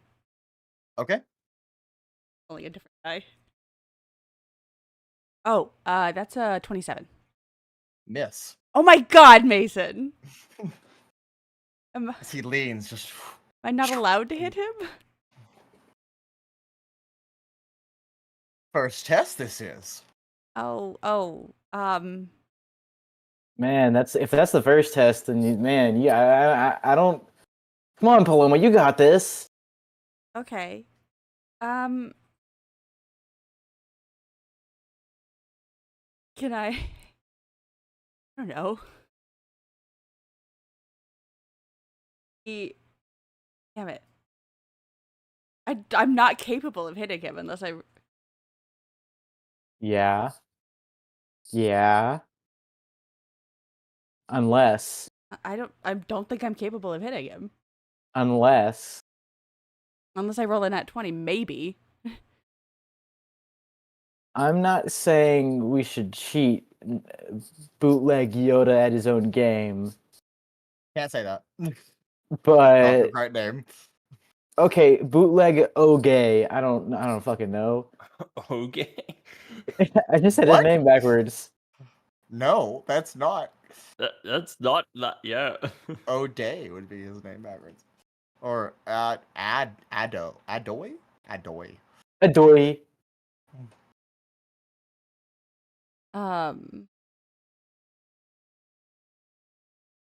Try again, you shall. Okay.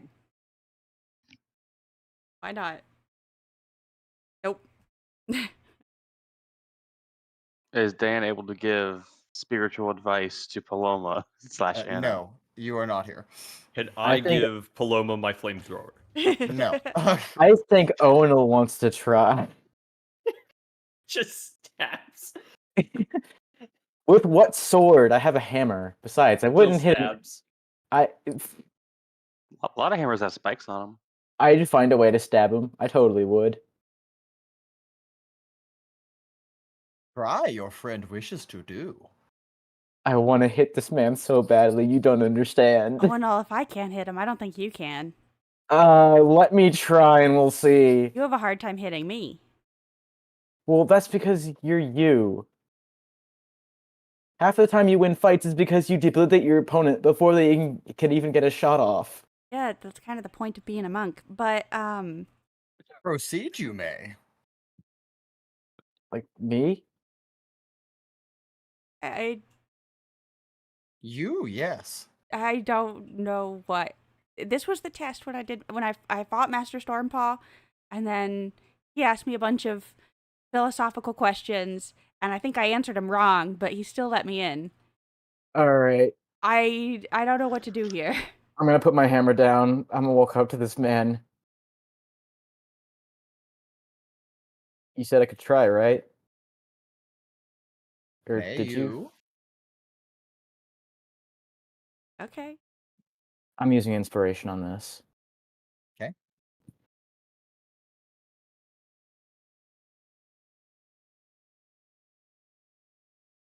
So close. Yet so far. And No. what is it? What'd you roll? Well, overall, 25. But 25. That's a you miss. Is this more of like a mental test? Because I'm not No. very good at those. Half of it, philosophy is. Is this motherfucker Yoda? Yes, welcome back. sorry, he's not Yoda. He's someone else. He's Adoy. Broda. Master Elmgale.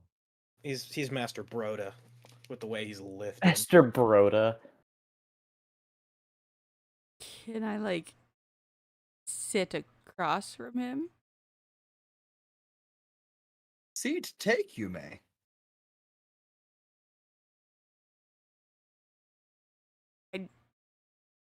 I'll, like, imitate his posture. Care for tea, do you? I have a really Or- funny idea. I have a really funny idea. And one of the students hands you a teacup and begins to pour tea into it. I'm tempted, Mason. I'm really tempted. To do what? Do what you will. I know what's gonna happen, but I want to try anyways. You do not know until you do not try. So, I'm gonna take another swing. Okay. While the tea is being poured, mind you, I'm gonna be careful not to hit the student because, of course, he's not part of this. Okay. Please. Heart of the dice, please, I swear.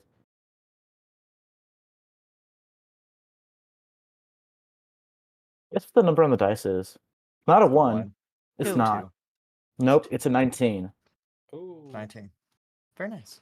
Which means that at a +7, it's still not good enough. No, it is not. One more time. Oh my Okay. god. While Owunul is swinging on him. Nope. I What'd don't you roll? know. This time it was a 5, so no. So your total is below 20? Mason. Oh no. Mason. I swear to God, Mason. So it is. As you swing this time, he grabs your fist in midair. Not exactly Kung Fu Panda, but very similar Kung Fu maneuver. He just flick of the wrist, moves a few fingers, and a few arcane runes appear over his hand. And you feel your entire body just lock into place. No saving then- throw? No saving throw. You fail to hit him and we're below 20, and he can take his reaction to do this. And then he just pushes you, just a little shove, and you go flying backwards about 25 feet, and you're just stuck in a position. Oh my god. That was rad as hell. Rad. Is that what the kids say? Do not do this. Do not make this off-brand Yoda hit. He broke the bro. Hey! He broke the speech. He talked normal. I told you it was gonna happen. Yeah, that was. I'm not letting you live this down, Mason. How'd you do that? Training I have. Okay. Question, is Owunul able to talk? No, You a bitch. For how long? until I say so. Until I'll he tell you. says so. I'll tell you when it wears off. Drink tea in peace, you shall. Okay. And like every time he drinks tea, I will drink tea. I'm gonna like copy his movements exactly. Copy me is not answer to test. That is not even close. Okay. You're not even trying anymore. You cannot speak. Please stop interrupting me.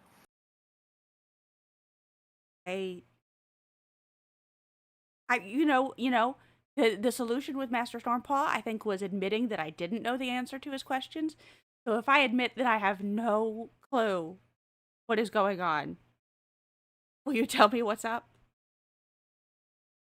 Admission was that? Yeah, I don't know I don't know what the answer to the test is. I never do. Admit she never did. What? And yet, daughter, you are. Oh, I'm so okay. Mother, I know of yours. Oh, okay. You've met my mom? Have I? I think you just said you did. Perhaps. Um, Good student will you be, where she was not? Or yeah. is this test, do you see? Oh, stop. No, I can be a good student. Questions you must ponder. Huge fan of pondering. Or a fan of punching. Half of it, the philosophy is. Practice, the other. Okay, okay. So if I just take time, sit here, and then you'll give me the answer? Right. Find it you will. Okay. Owunul, it's about this time that the stun wears off. Paloma's gonna do her best to meditate, I guess. Okay. For like the first time ever. Okay. This does not have to be a religion check. This could be a religion or insight. Oh, I would rather do insight if that's allowed. You're inciting yourself. Oh, self-insight.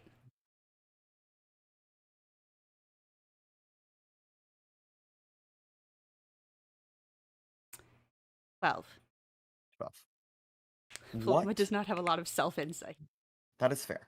What is Paloma thought process right now? At first, it's like, okay, how do I meditate? I'm like holding real still, and I'm gonna keep my eyes closed, and I can hear Owunul behind me, and like it's like a bunch of different, like she's so distracted, and I think then she like gets a little worried. It's like, I don't think there's a coherent, it's like, he said he knew my mom, he said she was a bad student, she taught me, what if I'm a bad student, like what if I can't figure this out? I see. After about a minute of you attempting to do this and sit in silence, distractions you have will not work. However, you think of yourself. Too much you do. Focus too hard. Try too much. Still you must be. But not self still. Environment matter not. But you, inward, you must be. Concentrated, you will. Focus, you must have. Peace, you will achieve. Okay.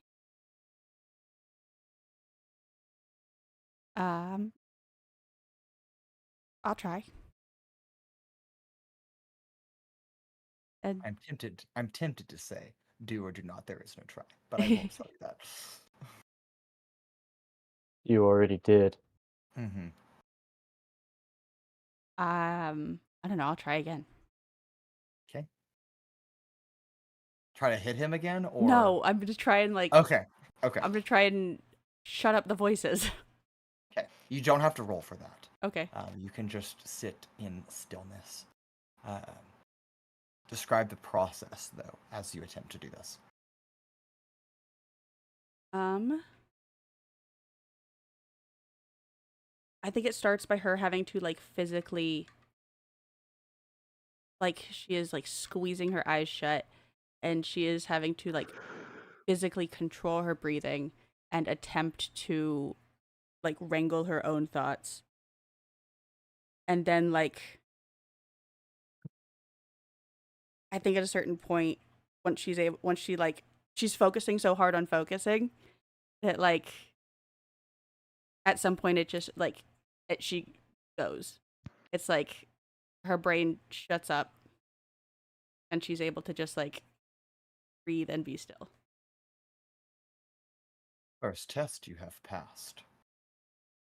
And now you see, here I am not. And as you open your eyes after meditating, he's not sitting there.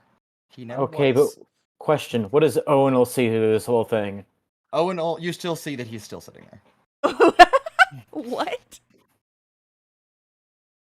Huh. This place is weird.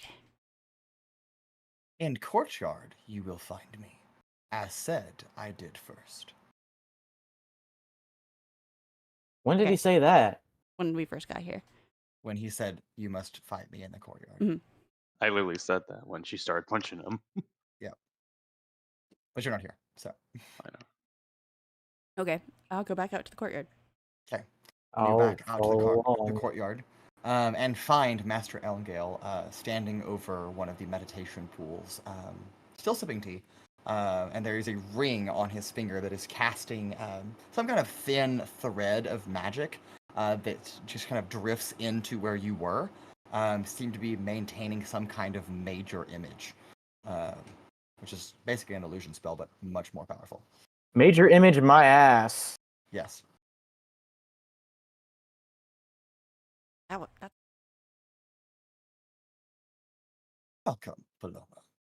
I must greet you. Your Okay. day, how is it? It's been good. The city's real neat.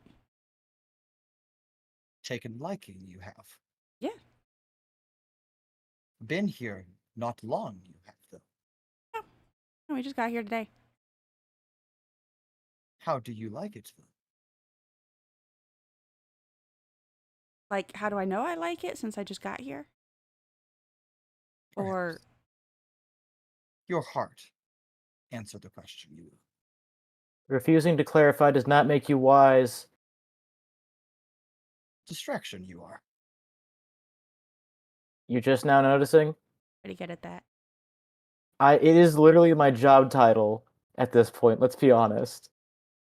Leave you must. Oh, Not welcome here. Distraction, no place I have. Focus, Oh. I will take. Distraction, I will not. Huh. Maybe Okay then. go find Evadin. Disappeared. Somehow, I don't think that's gonna happen. Wisdom you have asked for. Wisdom I have given.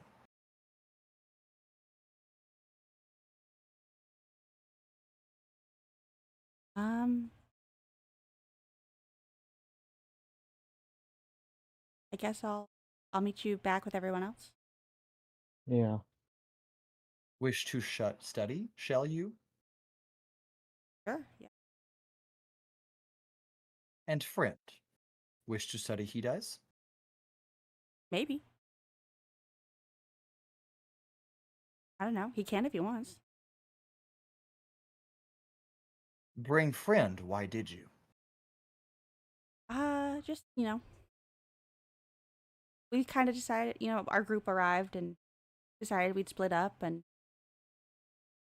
just decided to tag along. Honorable is thing to do. Yeah, I think it's good to travel in pairs. But answer question, it did not.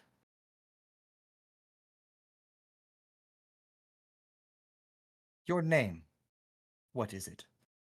His name? Yes. Well, my name's Owunul. Owunul. Nice to meet you, it is. Wish to study, do you?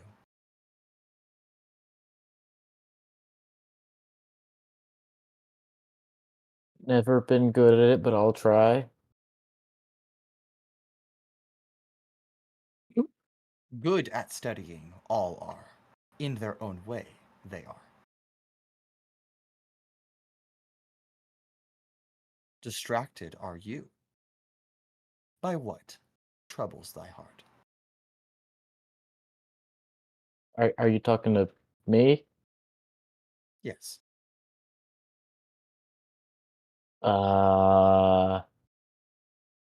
That's a Deep questions I ask. Deep answers you must give. True peace is not easy. Well,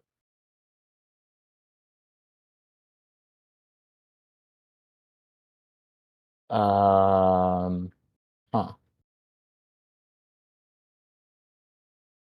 The 2 brain cells are not doing me any favors right now.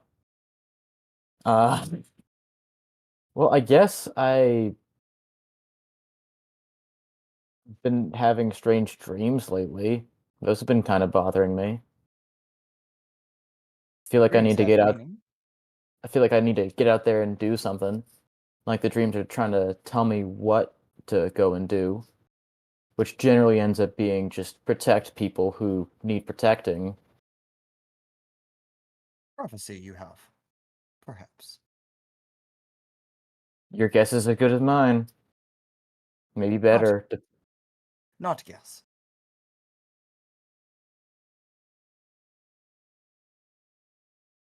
Owunul, are you having prophetic dreams?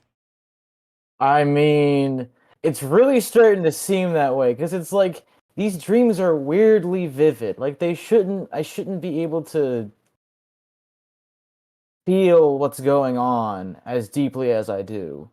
Normal dreams, they come and go. You're like not even conscious of what's going on, really. This is different. This is like I was awake.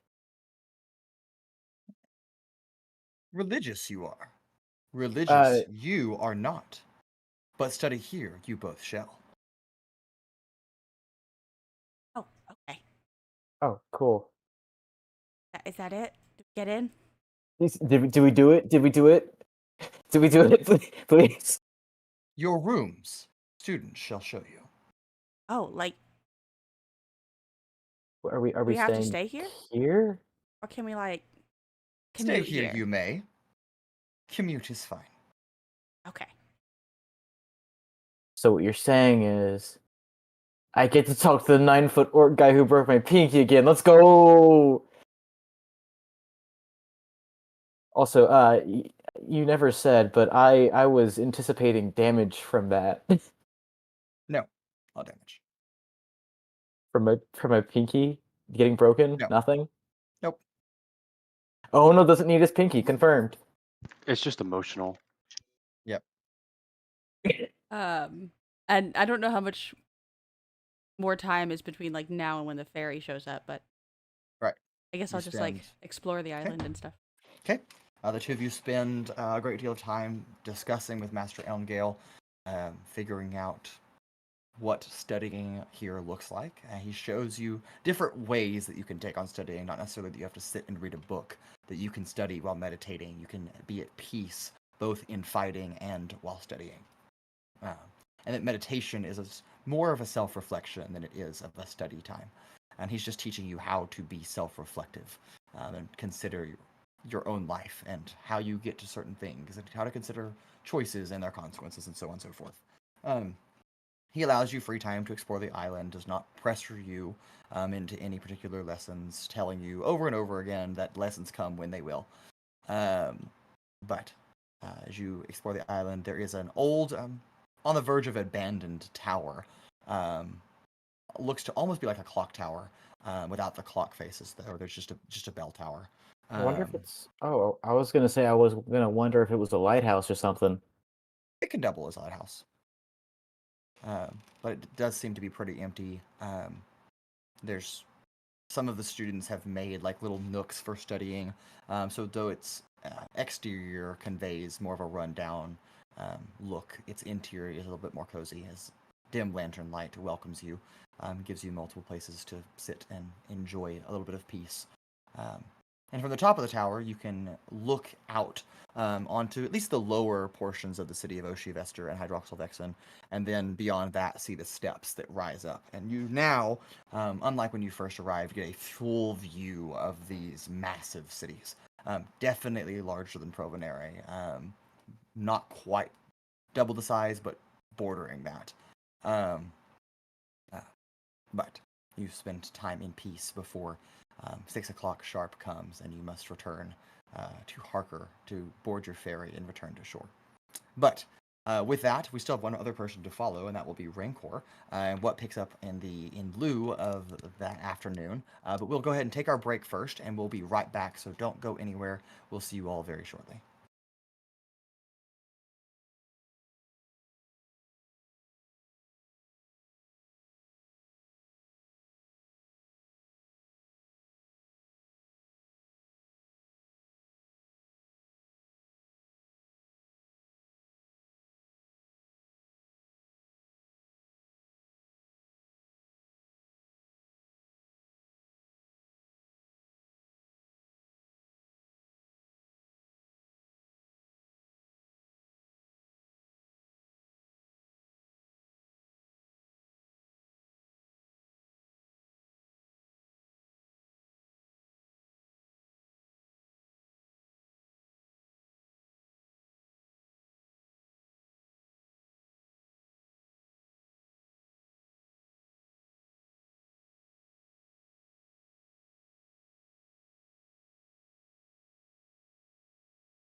And welcome back. Rancor, we pick up with you, who has journeyed quite a long way across the city. In fact, the furthest distance you could have traveled from the Cascadam's Spire, passing along the Union Conduit. Wow, I had a stroke. As you make your way past the Flowrite Banking Guild and the Hydrostructure Command Center, or station, crossing over the Flowrite Channel and entering Hydroxyl'vexen, and then headed south before you meander through kind of a simple topiary garden and park area where various shrubs are trimmed to look like animals, also to look like various shapes, and also to look like people. And from what it looks like, through your blind sense area, they seem to be pretty good sculptures, but honestly, hard to tell. But Owens and you make your way towards the very much smaller Hydroxyl'vexen branch of the Claremorth University. The building is new. Just has that new appeal to it, as Owens is conveying this information to you. It's kind of that almost that sea spray scent filling your nostrils as you're not too far from both a nearby canal and also just the shoreline of one of the lakes as well. But nonetheless, you enter in this space. What are you looking for? First off, unrelated question. Looking at the map, what side is where's the split between Hydroxyl'vexen and Oceavester? It is the Flowrite channel that cuts at a diagonal line right down the middle. That I is figured. the split. Yeah. Just wanted to ask. Yeah, no worries.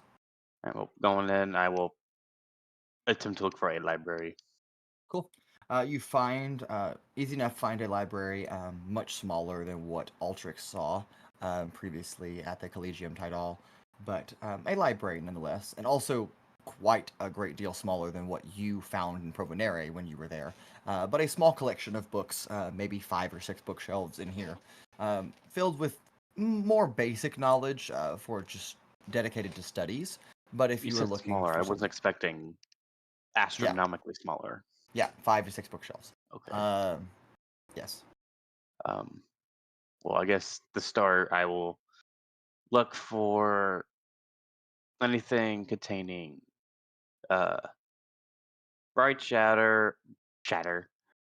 shadow, pearl, wedding cake, ash and alabaster, that stuff, and her actual name, Kiramira. Okay. I doubt I'll find anything on those. But I will also look anything regarding infrastructure. Basically, on the thought of if they had some hidden factory in Provenere that no one knew about, possibilities of some sort of documentation of what's the infrastructure has been made, and then lastly, for now, looking for anything about the clay arm. Okay. Go ahead and give me just a general intelligence check as you ponder through the tomes that are available for you.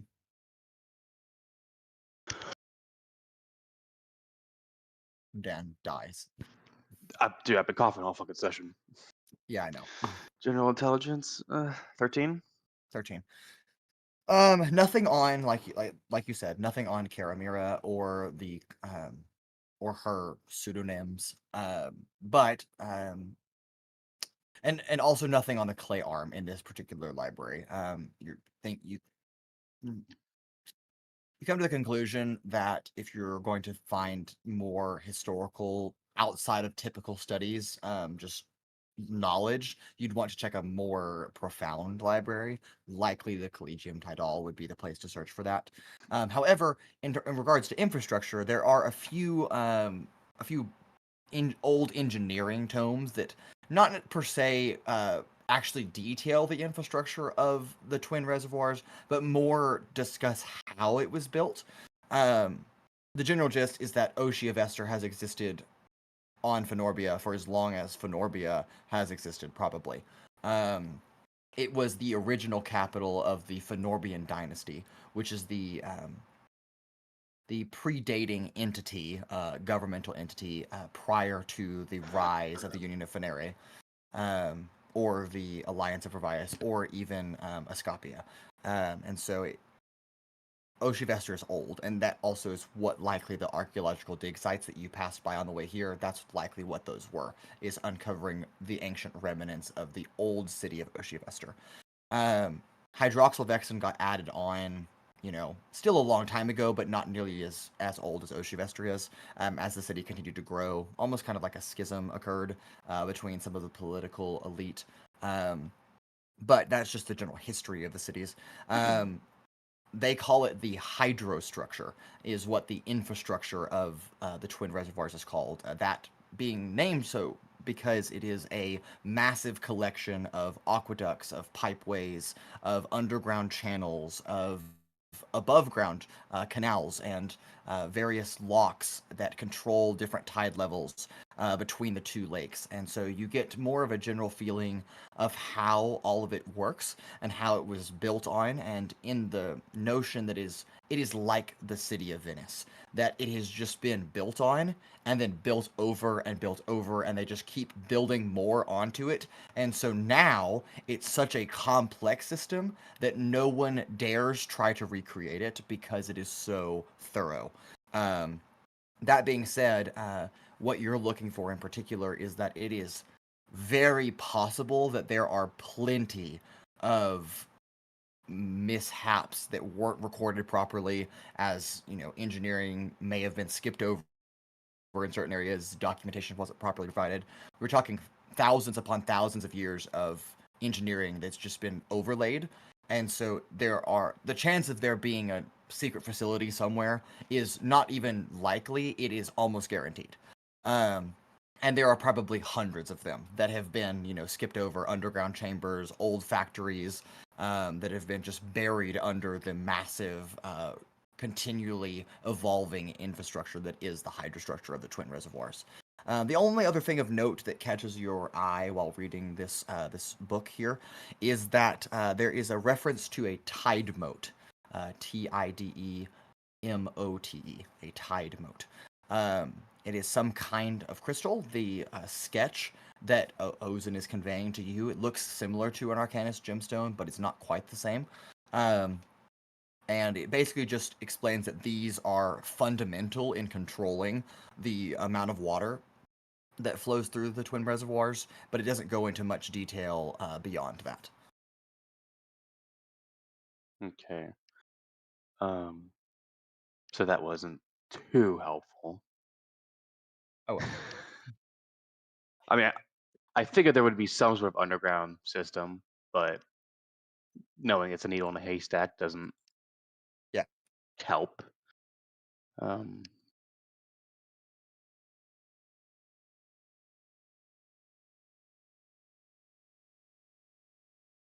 DM. Mm-hmm. How does cutting off my connection with Ozen work? So without, I mean, obviously you could unattune to Ozen if you wanted to, but you can also just cut off that connection, just by force of will. He cannot do that to you, but you can cut off, very similar to how a caster would cut off their bond with a familiar without dispelling their familiar. You can just not relay information through that And bond. do I know if doing that would inhibit his ability to know or see what I'm doing? So he can still see your surrounding, in a very similar capacity that you can. So you both have a vision of some sort, if you will. Impair it, yes, but not entirely limit it. Okay.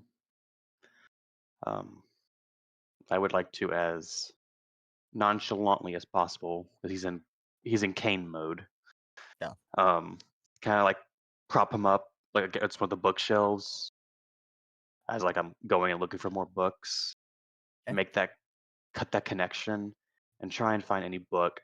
I doubt I'll find anything, but any book describing some ancient weapon or artifact being stolen.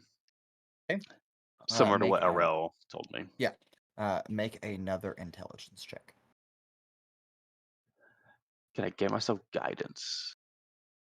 I don't think that will help here.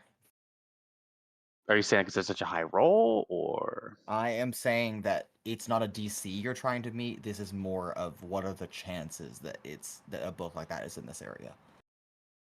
okay? Does a nat 20 help? No, it doesn't. Damn. Actually, again, not a DC. It is just the chances of you finding something. That's a high chance, though. Yeah. What's your total? That'd be a 21. Okay. Yeah. So you look, find a couple of references in just the few tomes you have available to some stolen things, but nothing that even grossly compares to what Arel described about Ozen. And ultimately, you realize this is inconclusive. Again, you needed a much larger archive with a lot older history if you were going to find that at all. That may be, maybe something that is also just not included in typical history.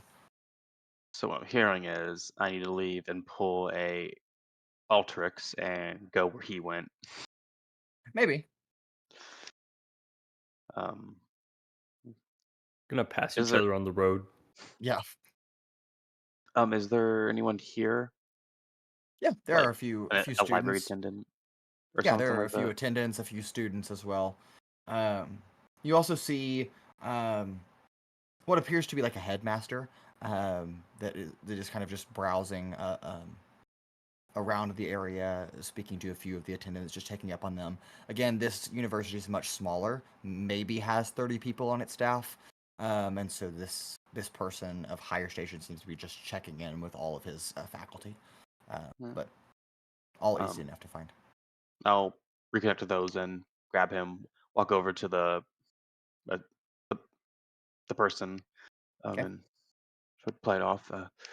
Excuse me, I couldn't help but notice your library seems to be very small, at least what I can see here. Do you perhaps have a more private inventory that I could peruse, perhaps? This is a human male, roughly middle age, about 50, 55, somewhere in the ballpark. Yes,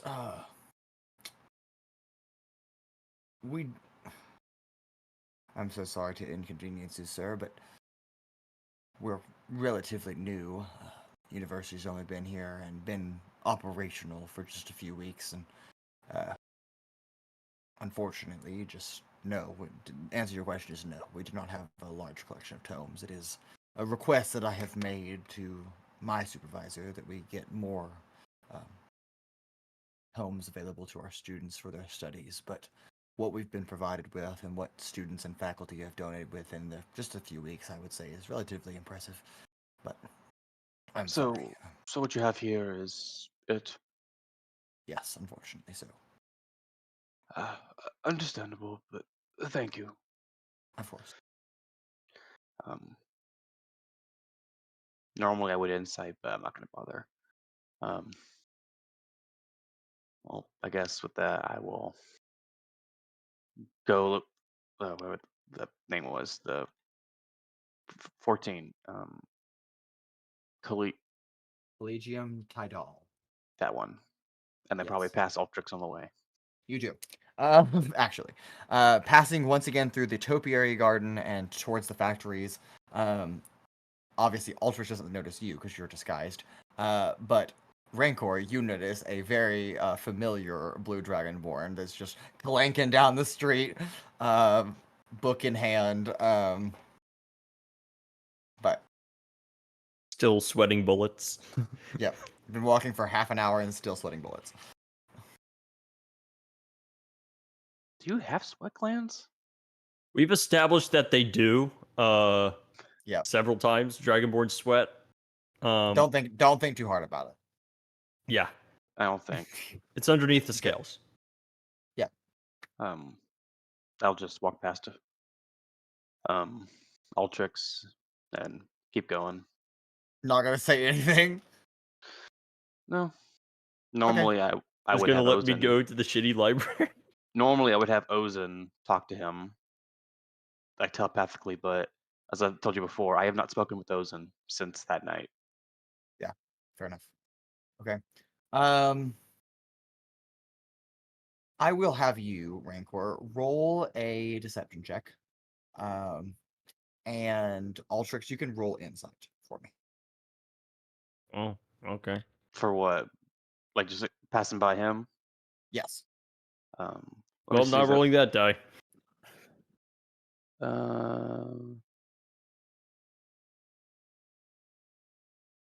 Ooh, it's gonna be a tough one for you to beat. It's a 5. No, it's a 3. well, There we go. I Even was just better. checking. I don't think I need to roll anything. He just has to roll a investigation check against my spell Oh. DC because of disguise Yes. self. Yeah, that's correct. Sorry. Oh. Not insight. I said insight. I meant investigation. Oh, investigation. All right, we're gonna do way better this time. I get a plus to this one. Same die. 5. Oh. I think. Let me double check. I don't think I have proficiency. Investigation. That's a mod 20. Yeah, that succeeds. Okay. You see a man coming down the road. Though you have gotten used to seeing this man and know this must be Rancor in disguise. I like the idea that he just I've- never changed his disguise. Yeah, it's just the same disguise. halfway go to do a wave, and then I think, like, no, that gets me nowhere. And if he's not gonna say anything, I will not either. Okay. All right. You pass each other by through the topiary garden, and neither of you says anything to each other. All right, Altrix, you walk into the Claremont University Hydroxyl'vexen branch in a very tiny 4 to 5, maybe 6 bookshelves. What are these bookshelves kind of regarding in general? It's mostly just studies in. I mean, there's a couple of history books, but it's also just language, engineering, mathematics, physics, chemistry, astronomy, just learning about like just the world.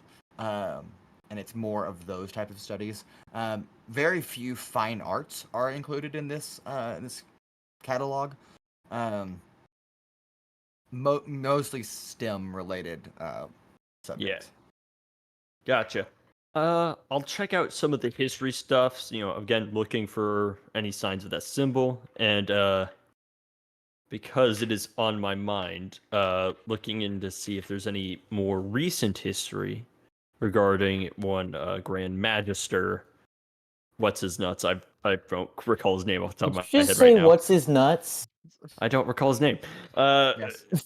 It began with a letter between A and Z. Ulthos Rowanwin. Rowanwin. That's right. Yes. See if there's any more recent history regarding him and that. Go ahead and make an intelligence check for me. Just flat intelligence. Yeah, just flat intelligence. 35. 20. That's a 7. 7. Again, as explained to Rancor, and you also get the general vibe, this is a very new building, and you actually saw like the fresh paint. Like this building was just recently opened. And so their collection is very small. And they just don't have the knowledge you're looking for, and so that is just not housed here. The history books they do have are more in reference to, you know, the big major global events that have occurred in years and years long past. Nothing of more value in terms of recent persons to be alive and their history. Gotcha. In that case, just kind of, you know, taking a quick glance at the tome on runes I previously acquired from Collegium Tidal. Collegium. There. Yep. I was almost like college area. College area. Collegium. Yeah. Kind of look for just sort of who's running the show around here.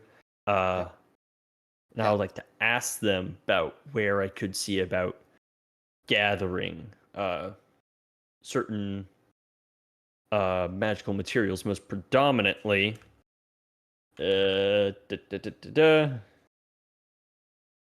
magical ink. Okay. You find, again, a human male, well-dressed, about middle-aged, 50, 55, somewhere in there. Yes.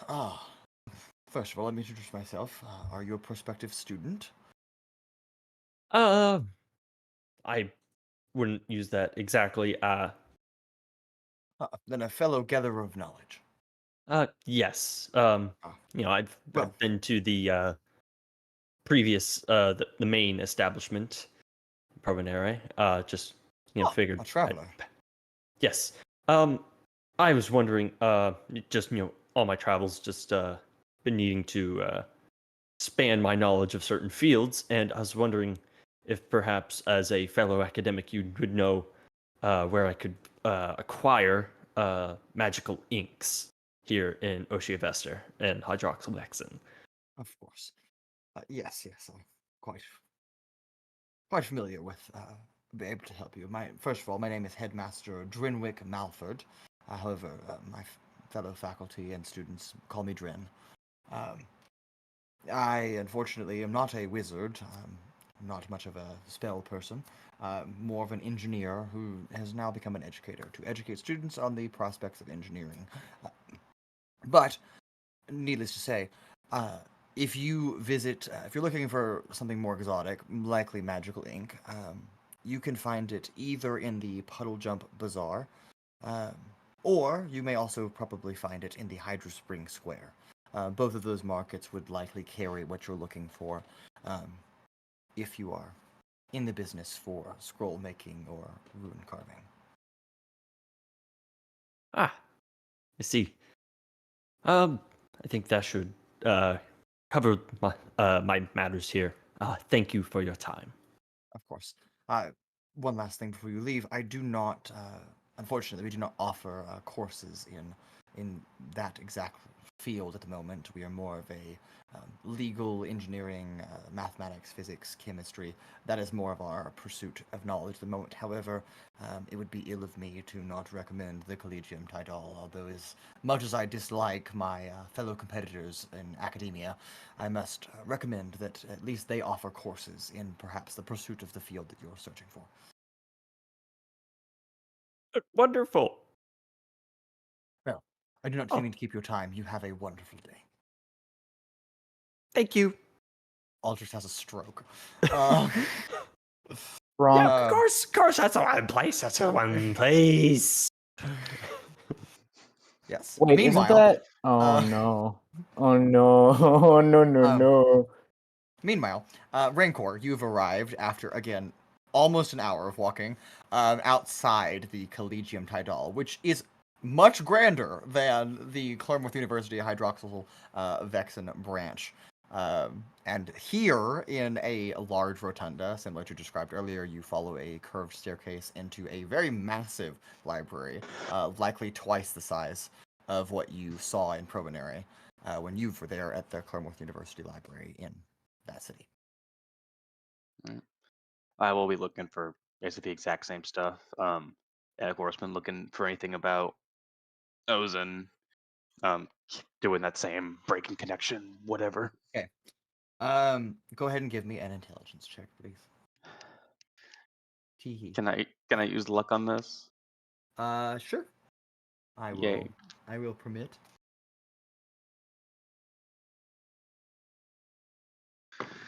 Can I use another luck point? No. Oh, that's only an 11. 11. All right. Nothing on Karamira or the Bright Shadow or any of her pseudonyms either. And unfortunately, just you're not quite sure if you're just exhausted of looking through books already, or maybe you're looking at the wrong section. Maybe you're not quite sure what to look for. But nonetheless, you unfortunately just do not find the knowledge about the clay arm that you are looking for. That doesn't necessarily mean that it's not here. You just haven't been able to locate it yet. You can ask for help from one of the librarians, or you can ask, somewhere else. What about like? I guess I would probably get the same information for infrastructure. What about with Ozen related stuff? Yeah. Should I do a separate roll for that or no? And you're trying to Find anything detailing events similar to what Arel described to me. Okay. Yeah, I'll have you make a roll. Have you make a separate roll. Goodness gracious. Can I do luck again? If that's what you want to spend your luck points on, man, I mean, hey. I don't think we'll get in combat this session. Oh, I'm glad I did. Combat breaks out in the library. It'd be really funny. If I didn't do luck, that would have been that one, but it's an 18. 18. All right. Nothing about Ozen being stolen that you can find. You find one reference to the clay arm, just one, in a very ancient tome. It's very dusty and almost pushed back, like no one's read it in a long time, on one of the further shelves. But a single reference to the clay arm. But that is, other than the fact that it was an ancient organization on a different plane of existence, that is the only knowledge that you are able to glean from that makes any sense to you. What do you mean by makes any sense to me? It is just a bunch of convoluted text that just is very misleading. Not quite sure the threads that it's almost like the author was writing this and you can't quite follow the train of thought that the author is expressing, and so it just doesn't make sense. Is there a name for said Arthur? No, I got a there plan, does- Arthur. This does not seem to have an author's name on the cover. Does it specify what plane of existence, or like if it was in the hells, but not like a specific level of hell, something like that? Yes, I'm sure it does. And I'm gonna have to pull up my Great Wheel Cosmology to answer that question for you.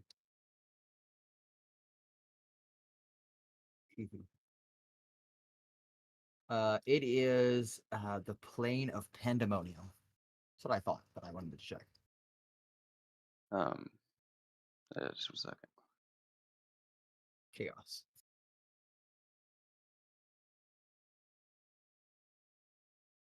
You said that it was the clay arm was an ancient group of individuals or something? Yes. On a different plane of existence, this plane being pandemonium.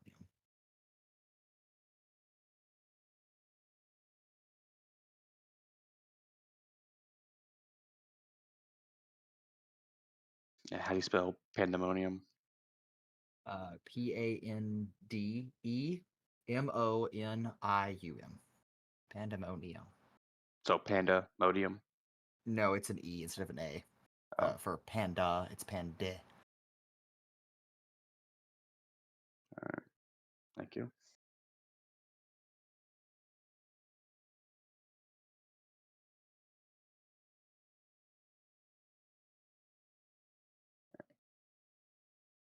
Is there anything else, like any names or descriptors of what this organization was, how big it was, or group? Organization in terms of size, not very big. Their power, however, was far seated. Talks about overthrowing a ruler, sowing chaos in their people. That's about it. All right. Aside from them causing chaos, Any details of exploits or things they did? Other than usurping a king. No, Does it specify said king? does not. Man, who wrote this shit? Um. Okay. I doubt this will help and all, but I'd like to cast detect magic. Wait, I do have that, right? Yes, I do. I couldn't find it. I'd like to cast detect magic Okay. and see specifically the book. If there's anything magical about the book. Seems to be a regular old book. Fair Nothing enough. magical. Any special magical books around or no? A few, but the ones that you're pinging on are mostly just tomes that teach you how to cast certain spells. Nothing, nothing out of the ordinary for a library at a university. Okay. Well, with that knowledge, I'd like to go to, I guess, the planes of existence categories in the Okay. library and look Okay. for pandemonium. Okay. Easy enough to find. Pandemonium is, if I can call my Great Wheel Cosmology again. It is a plane nestled more on the chaotic evil side of things. It's specifically located between Limbo and the Abyss. It is relatively an empty plane, described as dark gray horizons, rolling mountains of wind-whipped landscapes. Very low inhabitants. In fact, just low life in general. It is often described as the winds of chaos, but nothing of value, perhaps. No significant organizations or locations or people regarding Pandemonium. And that's in all the books I can find. Pretty much. Okay. I will search for a clerk or librarian. Excuse me. Do y'all perhaps Yes. have like a more how do I say this? Ancient or more mm, juicy books, like perhaps in a different section, or at least something with a lot more mystique and I think you get what I'm saying. Is the word you're looking for comprehensive? You're looking for a Ye- comprehensive codex of planes? not necessarily just about planes, but just wondering if you'll have like a back section, something more private that has a lot more important ancient history tomes, that sort of thing. This is a public college library, sir. No, I don't believe we do. Um, is there a particular topic you're looking for? History is quite a broad scope. The broadest, to my knowledge. Well, preferably anything. I will, purposely keep my voice to a whisper. Anything about the clay arm? Hmm. What is that? May I ask? Well, it doesn't seem most helpful, but that from what Is it a thing, a person? from what I've been able to find, they were a group of people long ago, agents in the plane of pandemonium. All I was able to find about them Well, was in this one dusty tome. well, I'm not a planeswalker, but um, it would be odd for a group to organize in Pandemonium.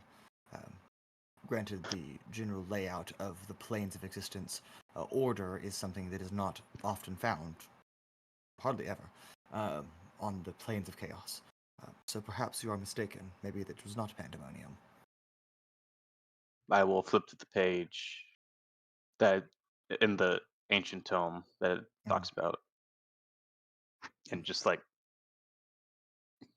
Yes, I see what you are showing me. However, is it possible that the author may have intentionally lied about the plane of existence it was truly on?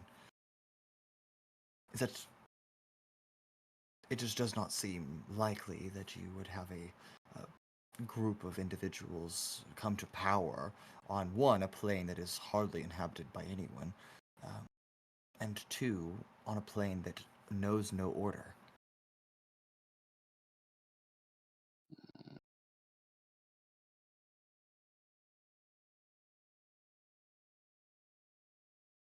very well. Thank you for the insight. Of course. And I will Yes. go. First of all, I wanted to do an insight check to see if they are bullshitting me and are trying to hide something, or if me mentioning that set off an alarm of some sort. Okay. Yeah, totally fair. For insight, that is a mod 20. 120. Does not seem to be lying. Seems to be giving a very forthcoming. I mean, this is a library. Does not seem to be hiding knowledge from you. Trying to give the best interpretation of what they're showing you. And the more you think about it, the more that the librarian makes sense. Why would a plane of chaos have an organization in it? Unless it was deliberate, which the librarian, just giving you your best thoughts. Doesn't seem to be lying to you or withholding anything from you. Is just trying to help you find what you're looking for. All right. I will return to the planes section Okay. in the library, and I guess I will just start, for lack of a better word, slaving away, going back over through the tome about the clay arm, like looking for any small detail, hidden message, that sort of thing, and going back and forth between looking at different planes, starting with planes closer to pandemonium, of any could that would fit the description more, or of having some sort of organizations in them, and just kind of go from there. Fair enough. Um, it is a labor-intensive and time-consuming task. Although eventually, if the librarian's hypothesis is correct, perhaps it is a cover for a different plane. And as you narrow down your list, um, you get it down to either Archeron or Gehenna. Both of which are lower planes, more evil in nature, but both of them maintain order. Could you like spell those two? Yes. I said Archeron, I'm sorry. It's Acheron. There's no R in the beginning. It's Acheron. Acheron. Yes. And then Gehenna is Gehenna. Ge. Sound like people in planes. Yes. And those two planes in particular, they sandwich the Nine Hells. Okay. And so you said they're evil planes, but they hold order. Yes. They are in terms of alignment, they are the more lawful evil planes. With the Nine Hells being the epitome of lawful evil, Acheron is more, a little bit more good, but still evil, and still order. And then Gehenna is still very evil, but a little bit more evil, neutral evil than it is, lawful evil, but still. So they both suck, is what I'm hearing. Sure. Yeah. I mean, neither sounds like a good place to go. No. Absolutely not. Trying not to take up too much time from everyone else. Do I get anything about king being usurped, or a group of individuals stealing something powerful, so on and so forth. Nothing beyond what you've already heard. Okay. So, in hindsight, everything I'm able to the peak of what I'm able to find is narrowed down from all the 1,500 realms that it's either Arcaron, Yeah. Yeah. Arcaron or Gehenna. Yeah. Okay. Yeah, and perhaps the clay arm usurped a king on one of those two planes. Okay. I'll leave it at that for now. Okay. All right. Very well. We return, I suppose, to Altrix. Altrix, where have you gone after visiting the Claremont University Hydroxyl'vexen branch? Great question. One hand, I could just go to the market, buy some ink. On the other hand, I could go back to the college collegium. Yep. The walk of shame. Getting in your steps today. Yeah, I'm used to it. Let's make progress. We'll go to the market. Okay. All right. Which one would you like to go to? The Puddle Jump Bazaar or the Hydra Spring Square? I'll go to the Hydro Springs Square because I walked by it earlier. Okay, great. You walk even further, passing I can go to the collegium afterwards now. Yeah, passing by the Collegium Tidal as you walk once again upstream of the Union Conduit and returning to Hydra Spring Square. You're not quite sure why it's called a square because neither the paved area itself is a square, nor are these circular fountains that are bubbling springs. The four of them are all circles, so you're not quite sure why it's called a square, but that's not important. There are plenty of busy vendors and merchants here exchanging wares, selling items. It does not take you long to find a vendor that will sell you magical ink. All right. The price, however. Yeah. I guess to be more specific, I am looking for rare magical ink. Okay. Okie dokie. If I recall. Let me double check. Can't you just get Yes. some regular ink and sprinkle some magic on it? That's not Yes, how it works. That's totally unfortunately. gonna work.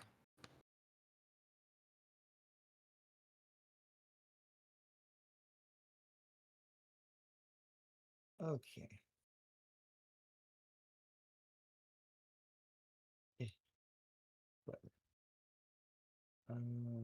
Okay. You're looking for rare magical ink. Okay. You will find. How many are you attempting to purchase? How many vials? All of I them. guess that depends on the price. This vendor in particular will sell them for 225 gold pieces each. 225 each. Yeah, for rare. And how much does a vial last? They have 4 rare ones in stock. 225 gold. Yeah. Piece. Owens cries in platinum. Yeah. His wallet cries. Because the 70 platinum, that was 700 gold, correct? That is correct. Yeah. A very expensive endeavor you are walking down. Because I only need the one, but what if I fuck it up and lose it? Buy 2! I'll buy 2. I'll buy Okay. 2. Alright. Goodbye, 450 gold. No, yep. You should have haggled. Haggling is a lie. Altrix just learned what money was 3 weeks ago. He doesn't know how to haggle. That's a fair point. Alright. Yeah. You hand over 450 gold pieces and purchase 2 vials of rare magical ink. Rip.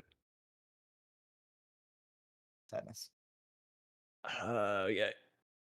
And with that, looking at the difficult task ahead of me, I realize I could perhaps gain some assistance at the Collegium in my attempt to rune carve. You return once again to the Collegium title, heading up to the library where you find Rancor, who is slaving away at looking for information regarding the Great Wheel cosmology of the multiverse. He looks real busy. I won't bother him. Okay. He doesn't know much about rune carving now, does he? Please tell me the rune carving section is just right next to me. So it's just Yep. awkward silence. Yeah, Well, it's I've already 10 feet away. I've already taken the book. A book. Not all Yes. However, books can only get you so far. They can tell you what to do. However, I guess I am looking for some assistance on the matter. Okay. And I guess So you may actually because these are offices yeah, as this part is of an the library. office.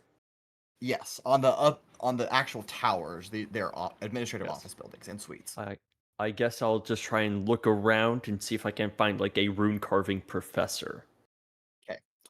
Do you want to ask around or look around?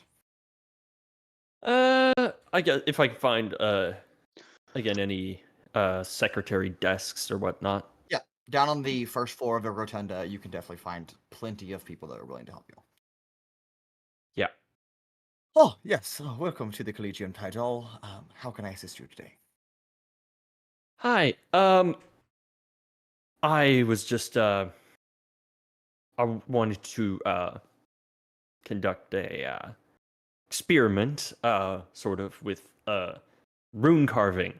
You see, however, I've not quite experienced in the matter, and I was hoping I could talk to someone who may be more experienced with it and find someone of that sort here. Yes, of course. You would want to speak with Dr. Brackett. Dr. Brackett. And where can I Yes. find Dr. Brackett? He will be in tower number 3, on floor 27.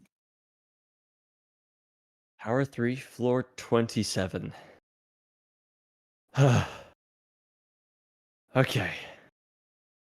Alright. I will head there. And as I walk there, I will think the entire 27 floors up of what can I make to never have to go upstairs again. Yes. And you take the hard way and climb the 27 flights of stairs when there is a cylindrical platform that just rises up and down, and you are just so frustrated that nothing like this exists that you just ignore it every floor as you Nope. wrap around the building. No, Oh well. Bruh. I have only seen stairs to extend aside from the one flying place in Yes. the Hexblade. Exactly. But nonetheless, you arrive at Tower 3, Floor 27, the office of Dr. Pio Brackett. P-I-O is his first name. Does seem to be sitting at his desk. And you walk in and find a male black dragonborn that is seated at his desk. Decently short for a dragonborn, honestly. He's like 5'3".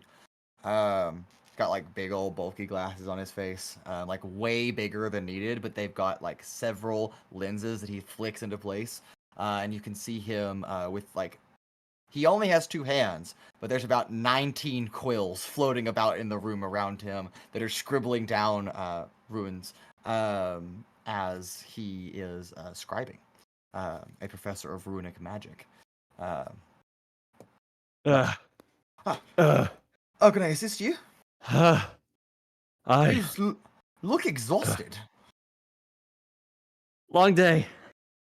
My goodness. Hi. Is it am that a, much walking from the riser to my office? Yeah, sure. Been all over the city today. Hi. My name is Altrix. I am a aspiring artificer of sorts. And I was looking to dabble into a bit of rune carving, but don't really know what I'm doing. And was hoping for your some guidance, assistance, or anything you can aid me on this matter. Please take a chair. And a chair just kind of sweeps out into the room, kind of scooping underneath you and forcing you to sit down and just brings you up to his desk. Well, what kind of runes are you interested in? Well, I acquired this tome in your library and was just poring over some of its notes.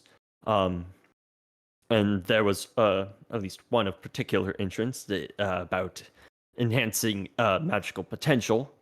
And I, again, as an artificer, I have devices that run on quite a bit of magical energy, and was just hoping that perhaps I could, merge the two to kind of make the most of it.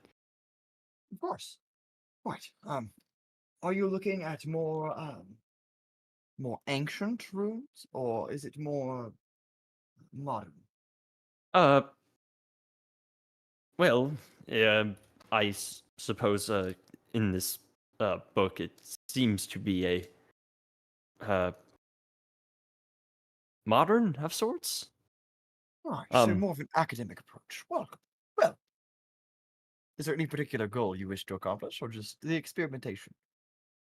Again, I as an artificer trying to increase the magical potential and power of some of my devices. Most notably, my one of my inventions here. I say unclipping the combustion siphon. Just a bit of a energy source, so to speak. Was hoping to. Very nice. So enhance it. more of a power rune, correct? I suppose. Yes. Well, there's a variety of runes on both sides of the traditions, but for your more modern approach, a power rune would be most beneficial if you're going to enhance the power. Do you have the required supplies? I believe so, according to this book here. It's very simple. You'll need some magical ink and some essences. I have quite the assortment of those. Well, wonderful. Well, please lay out your supplies and let us get right to work. And all the quills freeze and then like all drop into one ink bottle. Oh, my apologies. I had to finish up my afternoon work. It's Dr. Pio Brackett to you. Pleasure to meet you, Altrix. Well, I guess the pleasure is mine. Yes, and I do have all the materials for this. Wonderful. Now, do be advised that this will take some time to accomplish. Yes, I am aware. That Are you needing my assistance in completing the rune, or is it better that I just show you the technique and let you on your way? Well, the book kind of covers how to make runes, and I do have some experience with runes as when I was a bit younger, but that was long ago. I guess so. As I understand it, placing runes upon a magical device is far more difficult, and maybe a little out of my experience range. Of course. Very well.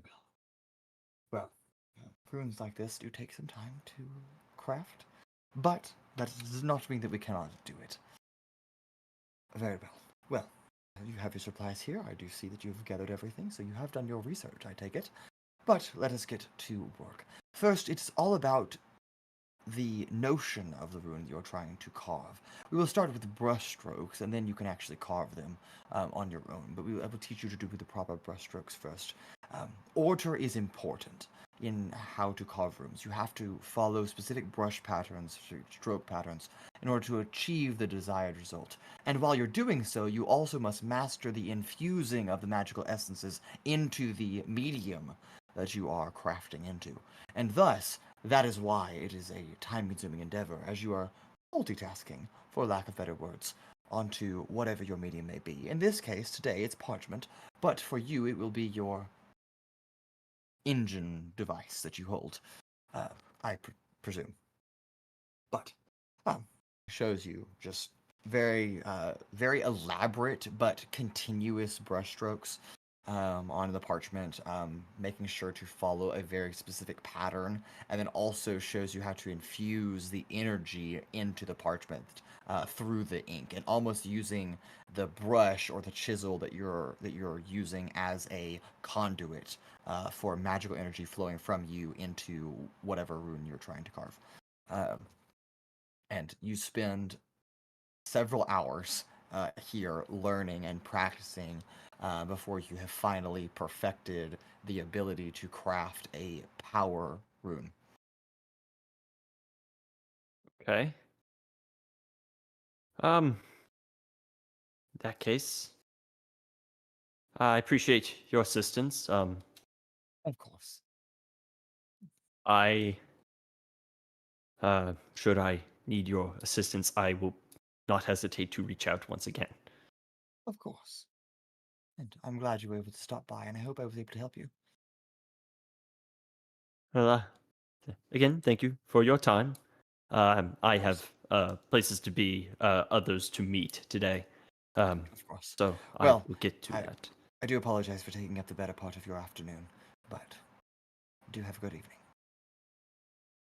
Again, thank you. And you exit Dr. Brackett's office. Aneris now slowly setting on the horizon, as it is now about 7 o'clock. As you finish up your rune carving, taking several hours with Dr. Pio. Rancor, this is about the same time that you have finished sorting through tomes of the planes and knowledge. Owunul and Paloma returning from their studying endeavors on the Isle of Water Waltz. And then Sizik lost in the city, but eventually making his way back to all of you meeting up somewhere along the Florite Canal, rejoining forces with at least your immediate troop. Not sure where Pura and Evadin have gone off to. So, probably find somewhere to stay. I don't think we can stay at the stable. Yeah. And we don't have a bakery to crash in anymore. Although maybe, you know what? Maybe we could find another bakery. You're Build a right. Let's bakery. find a bakery, and then he gets robbed, and then he dies, and then we take the bakery. Wait, that's According to the incredibly map, fucked there up. is a hotel like around the corner. Oh, yeah, I guess we could go there. Yeah, that's an option.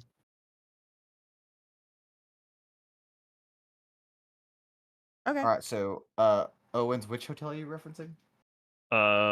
Because we reconvened back in front of the main castle, correct? I was saying somewhere along. If that's where you want to, then sure. That's say where that. we split up. That's Yeah. totally fine. All right, you reconvene there. Then Yeah. yes, you must And be then, referring to the Grand. literally Grand Pearl. right around the corner is the Grand Pearl Hotel. Yeah, the Grand Pearl Hotel. Okay. That's really funny. Does that one look super expensive? Yes. Maybe we could find somewhere cheaper. Looks awfully fancy. It looks incredibly fancy. Well, do y'all know where else we could spend the night? The map also has... I'm gonna walk look- inside. Oh, God. Okay. Answering those questions, number 43, which is closer to you, and then also number 36 would be numbers to look into. But we'll come back to that as Sizik, you enter in the Grand Pearl Hotel, and greeting you at the front desk. First of all, this is a incredibly lavish interior. There are flowing plants all over the place. various fountains inside, marble floors, pristinely white, velvet red carpet that drapes out across this chamber, wonderful chandeliers hanging down that sparkle like diamonds, and cast beautiful flame light across the interior of this very large foyer. But nonetheless, you are greeted by a well, sorry, hold on. There we go. You are greeted by a sea elf, not to be confused with a triton, but a very blue, very light blue-skinned female elf. She is dressed extravagantly, like fur coat, got the earrings on, dolled up in makeup, has rings on every finger. But well, hello there. Welcome to the Grand Pearl Hotel. My I name sort is... of like, I barely even pay attention. I wave her off. Where do I go to get a room? As I was saying, my name is Opalina Caithmere, and I will be your humble proprietor. I am where you find an estate, my good sir. Look, You're speaking a lot of words. Shut up, security. Listen. We are diplomats hailing from all over the planet, yes, from such places as Provenere, Kilauea. We have to disguise ourselves, look like normal civilians. I'm sure you understand how dangerous things are. A couple of these fine people are security, make sure that we stay safe. I mean, look at this big oaf here. There's nothing between his ears, but he knows what he's doing. Now, we require rooms, and I'm sure that you can fit such a wonderful embassy of people. Oh, I absolutely can accommodate you, my good sir. However, if you were diplomats, I would have been expecting a notification weeks in advance before your arrival. That is simply why we couldn't do it. Now, See, if people knew of our arrival beforehand, they wait here and attack us. You know, it makes sense to do it under radar. That is, I think, yes. You see, my words are not so good because common is not first language. I mean, you understand. very well. Make a deception check. I'm not condoning this. I can't help with this.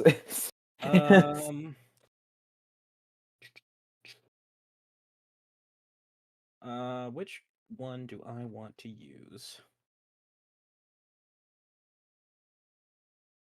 I'll use you. I feel like you are gonna do well. Oh, well, that didn't go in the dice tray. That is an 18. 18. All right.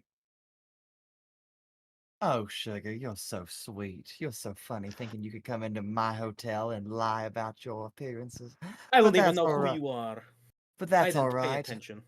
I will still take your finances should you require an estate room. What kind of suite could I interest you in? You have suites? Oh, very many of them. They mean rooms. They mean rooms. That's what that means. Rooms. Yes, yes. Something to fit all of us. Yes. There is 2, 3, 4, 5. Well, there's 7. 7. The 2 of us are not here right now. We're waiting. I see. Yeah. Well, it would be improper of me to cram all of you into one tightly confined space. So how about we break your troop up into, let's say, 2 different groups? I can give a room for 4 and a room for 3. Sure. How much? Wonderful. It'll be 5 gold pieces per room per night. No, we're good.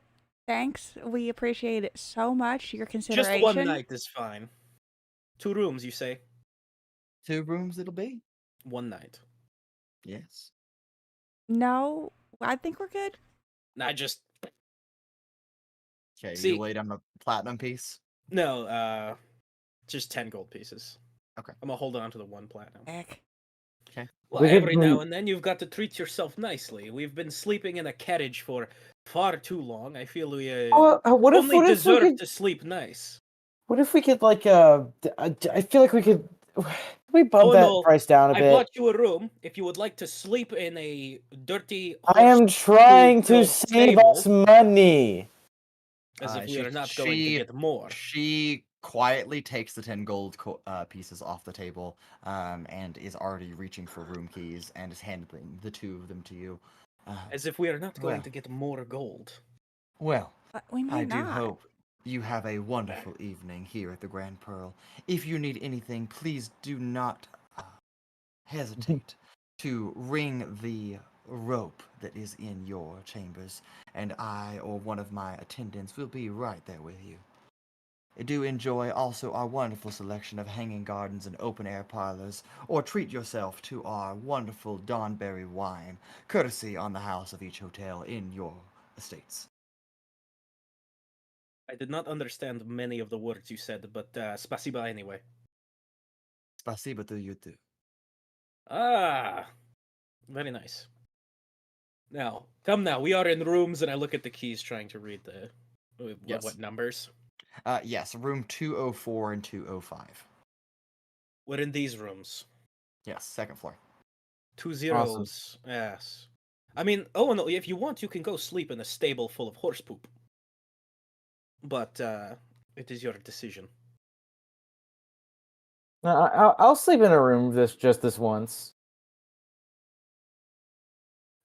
Well, have a good night, sugar. Y'all sleep well. Thank you. So, obviously, I feel the room with 3 should be myself, Paloma, and whoever else would like to join, and the rest of you get the other. Alright. Altrix, are you going to need a room, or are you going to sleep in your siphon? That's a good question. Honestly, if you're gonna be sleeping in that siphon so much, maybe you should make yourself a bed or put one in there, or both. That would be a good idea. I also think if I made a bed and then there was a ventilation leak, I wouldn't wake up. Perhaps Well, you should here's the treat thing. yourself to a bed tonight, yes? That, and you Okay. wouldn't wake up anyways, if bed or no bed. Like, if something bad happens, you're dead either way. Well, not if you wake up every 30 minutes. But that's fine. Yes, you can do bed tonight. Okay. You head up a wonderful spiral staircase that winds its way up. The interior foyer chamber is, about 30 feet tall, so the staircase is very prominent. You have to go several rounds around before you arrive at the outside the 2 rooms that you have purchased, Sizik. On the interior, they look roughly similar. Each of them have 4 beds, but obviously one of them will just be unused. But in here, the sheets are silk.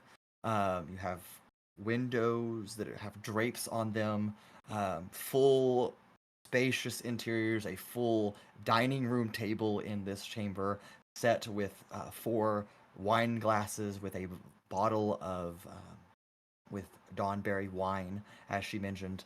There's a full bathtub in here with running water constantly. There's trickling water along the edges, gold filigree trim. It is the bells and whistles of any hotel you could have ever wanted. And most of you have never been anywhere so nice. Owunul, you have forgotten what living rich felt like. As you have not done that in quite some time. But this reminds you a lot of home. College days. Yes, but this reminds you a lot of home. In the good ways, in the lavish sense. But nonetheless. Let me mention, if I could ask, how much gold filigree?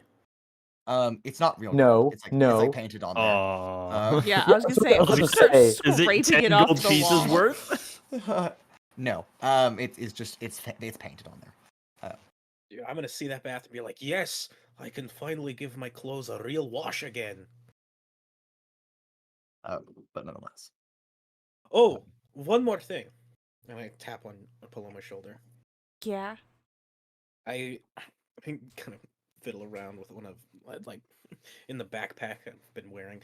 I have something for you. No, that's the spices. Here it is. Here. And I hold up the talisman. Oh, what is it? is necklace that will make you punch people or no, kick people better. Oh, it's magic? Is yes, How much was it? not much. 70 is what I paid. 70 gold? That's Sure. still 70 gold. Yes. Fucking make a deception check, asshole. You know Paloma, what? make an insight check. I will. Amazing. Truly, this is one of the checks of all time. 22. God damn it. 70 gold pieces, man. That's a steal. Fuck. I thought it not only looked nice, but was a fish with you. I No, fish I mean- doesn't sound right. Thank a fish you. shelf. What? It is a fish shelf to go with you. I No, think wait. he means efficient. That one. Oh. Efficient. Thank you. But, like, that's a lot. That was nothing. No, I mean, like, okay. Like, I know we have a lot of money right now, but the thing is, it doesn't last forever. And you Well, gotta. yes, but what am I going to use so much money on? You don't know. You don't know what you might need to use money on. Also, when I kind of open the bag, I got Evadin a bunch of spices to use. They are rare and imported. Again, I'm sure she'll really appreciate that. But Where is she, by the way? She's like not listening to anything you're saying. who knows? She ran off. But like, you can't be spending money like this. We got to keep it for stuff that's important. I think it's important to make sure everyone is happy and doing well. No? Yeah, but like, it's more important to make sure that you can afford food and a place to sleep and medical Where are we supplies if now? you need them. We shouldn't be here. We should be somewhere more like. I think it is okay to treat yourself well every now and then. We all spend so long worrying about other people, yes? Saving people this, making sure council members don't die that. But when was the last time any of us truly took time for ourselves to do anything good for one of us? Everything's I mean, work this, work I hid that. 70 platinum under the floorboards of our room. I think that was good for us. Amazing. Sure, it is what I have heard is called invest. Yes, it is invest. I think. Yeah. I think that was good. I Right. just maybe. It's It just is one night. It will not okay. hurt anyone. Okay. And she is like having to, you see her physically, like she's pushing this. She's like ignoring the amount of anxiety this is giving her. Yeah, for sure. So you're the third in the room with us, Owunul? Yeah, sure. Cool. Right. I am going to wash my clothes, so perhaps not use the bathroom for a minute. All right. I might just walk in as I'm like trying to take off the tunic that I wear. Also, in both rooms, there is a balcony that leads out and overlooks the city. There's also, as I forgot to mention earlier, there's a large rope, a red velvet rope that hangs from the ceiling. With a small like copper plate fixed to the wall that says "Please pull in if need assistance."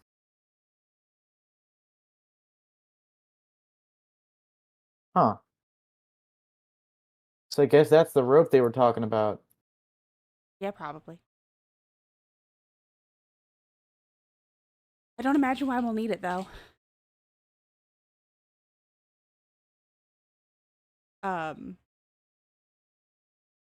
You said there's a dining table in here? Yes, with Dawnberry wine, and 4 wine glasses. Paloma sits down at the table, like she's like she doesn't want to sit down on the chair. Yeah.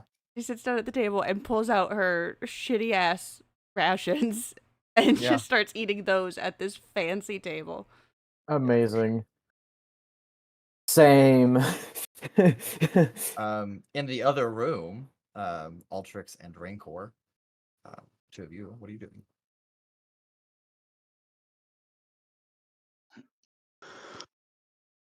I have Damn guys. commandeered the table and turned it into a Ugh. workbench. Oh, this motherfucker. Fair enough. You know what? Go for it. Have fun. Question: the balcony. Yes. How is there like a door to it that I can close, Yes. or is it like open? No, Okay, it is door. And how open is the balcony? Like super visible. Anyone can just look in, see.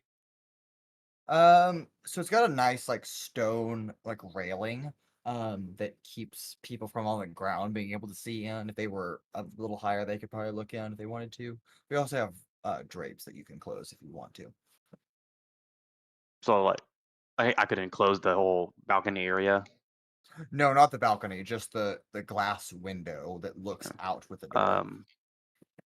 Where does it look like someone could look in from? Like, do I see any buildings close by that can have a straight shot looking down?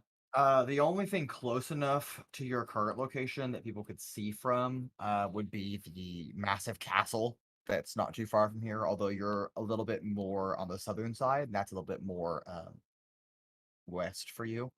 There are a few houses that are much shorter than than your current location, part of the Dewdrop Steps, but they're hundreds upon hundreds of feet away. Past the nice surrounding forest land, artificial forest, but forest nonetheless. So it's pretty secluded in terms of the area, and pretty private and quiet. Seeing that that Ultrix is commandeered the table and working away, I will go out to the balcony, close the doors behind me and the drapes. Okay. And I will take out Ozen, stab them into the stone. I assume it's a stone floor on the balcony. Yeah. Bruh, sword in the stone. And I will sit down, cross-legged in front of him. Okay. Close my eyes, and finally talk to him again. I need you to tell me everything you know about yourself, and I don't want any bullshit. Are we clear? Doesn't talk to me for 15 days, and then you expect me to answer stuff about myself that we've talked about before, and I don't know. Yeah, I'm not sure if I can trust you. Oh, we're gonna play that game. Okay. Well, I find out just a few days ago that someone I thought was probably one of my only friends is not human, more than likely a devil or fiend, apparently knew my father, knew what happened, knows who I am, and didn't tell me anything about it. And to top it off, he apparently stole you, along with some other people, from some horrible, evil person who created you, and are trying to keep you hidden, and decided to give you some super powerful ancient weapon to a child. And apologies if I don't believe that you don't remember any of that. I find it a little hard to believe you wouldn't. It seems like a very life altering experience. My memories are locked behind arcane walls that I cannot access until we achieve certain criteria. I did not know anything about Aurel until we met him and spoke with him on the road. I mean, I knew he was a merchant. I didn't know that he was not actually a person. Demons But how is that aren't my people. fault? That's not my fault. And how long were you with Orel before you came into my possession? I don't remember. I don't remember being awake. You don't remember, or you can't remember? I have a hard time telling the difference. Well, you seem to have knowledge and understand that you have knowledge and memories locked away magically. Yes, So, a fact that I did not know until I became awake. and when did you become awake? When I met you. I have no recollection of any events before that, and I've told you that before. I don't remember. I don't know. And it apparently seems that as we meet that criteria, I start learning more about myself, like you're learning more about me, and then the memories start kind of coming back slowly, trickle by trickle. And after we learn that, you don't talk to me for nearly 2 weeks. Well, sorry that I've had a lot on my mind. And you think I don't? Well, I don't know, because you never talk or be open with me. Regardless of whether or not you don't have your memories, because you... Never mind. Finish that thought.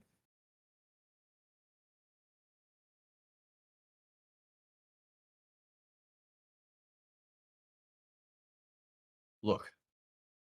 The name, the clay arm, it sounds familiar. I don't know any more about it.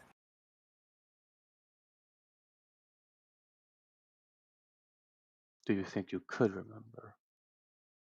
I'm sure, but actively, in the current present tense, can't do it. I'm not withholding. Something's withholding me.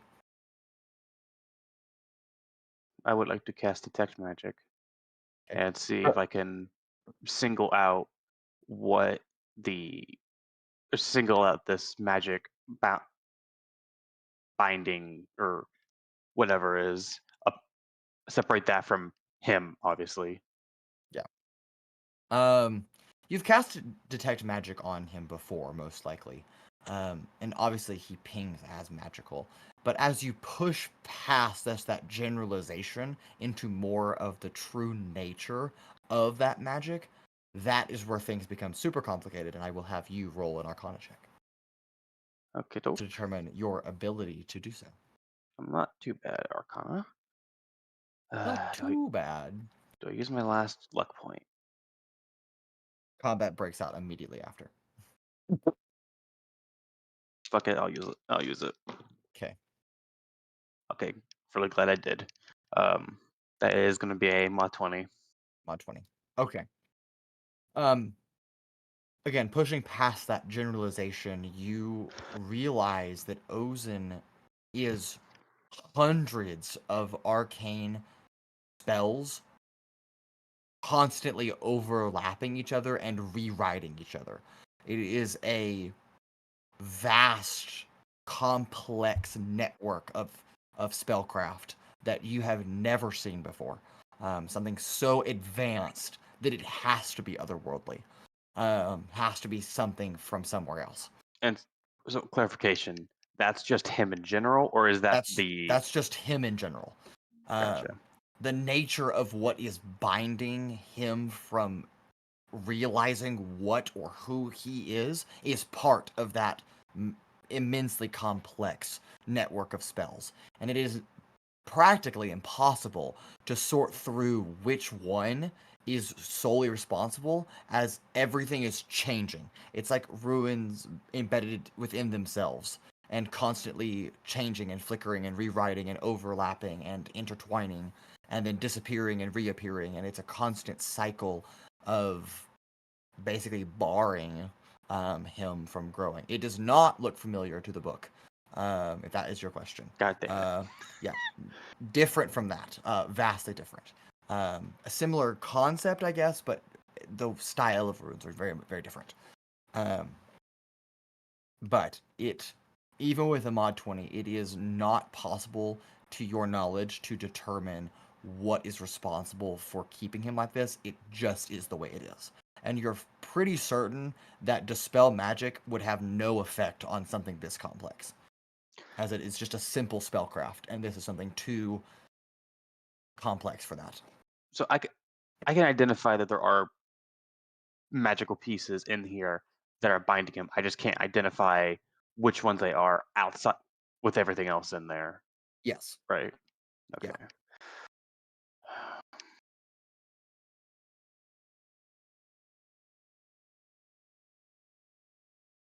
You definitely have a lot going on in there.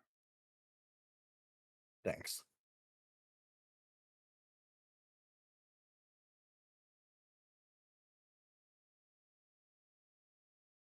I'm curious.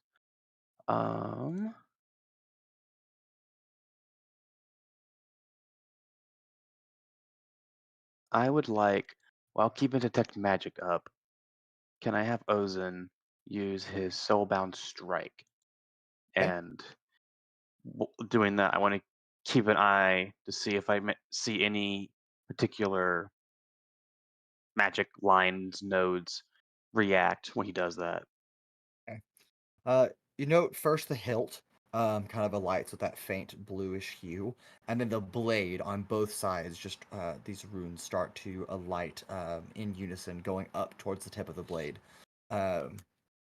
just starting to glow with a similar blue coloration to them.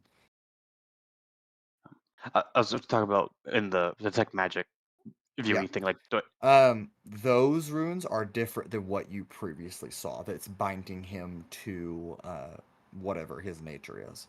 no, I get that. I'm saying at least what I was visualizing is basically like neurons in a brain is what I was Yeah. envisioning what you were describing. I Yeah, wanted and to know seeing which that, ones trigger. yeah, when he does that, do I see a couple that like light up or do something that the others aren't doing? You see a few seem to become more prominent, but they're still flickering and changing. They are also matching the runes on the blade in similarity, but they're not exact copies. As if the blade is modifying the spell that's cast on the entity inside the blade. Uh,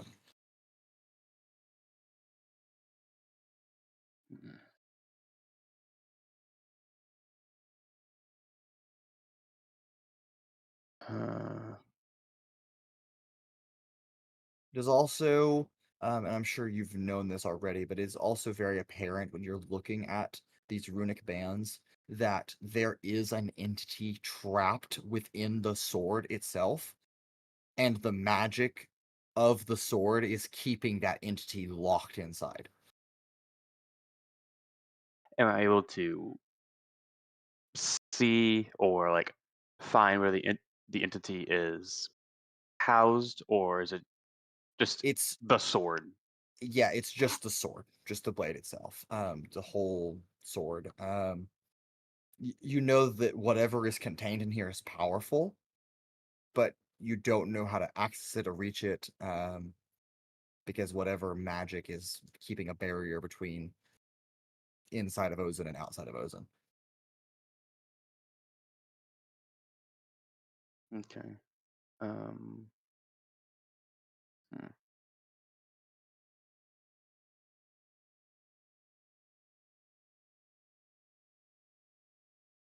Not sure how much else I can do. Am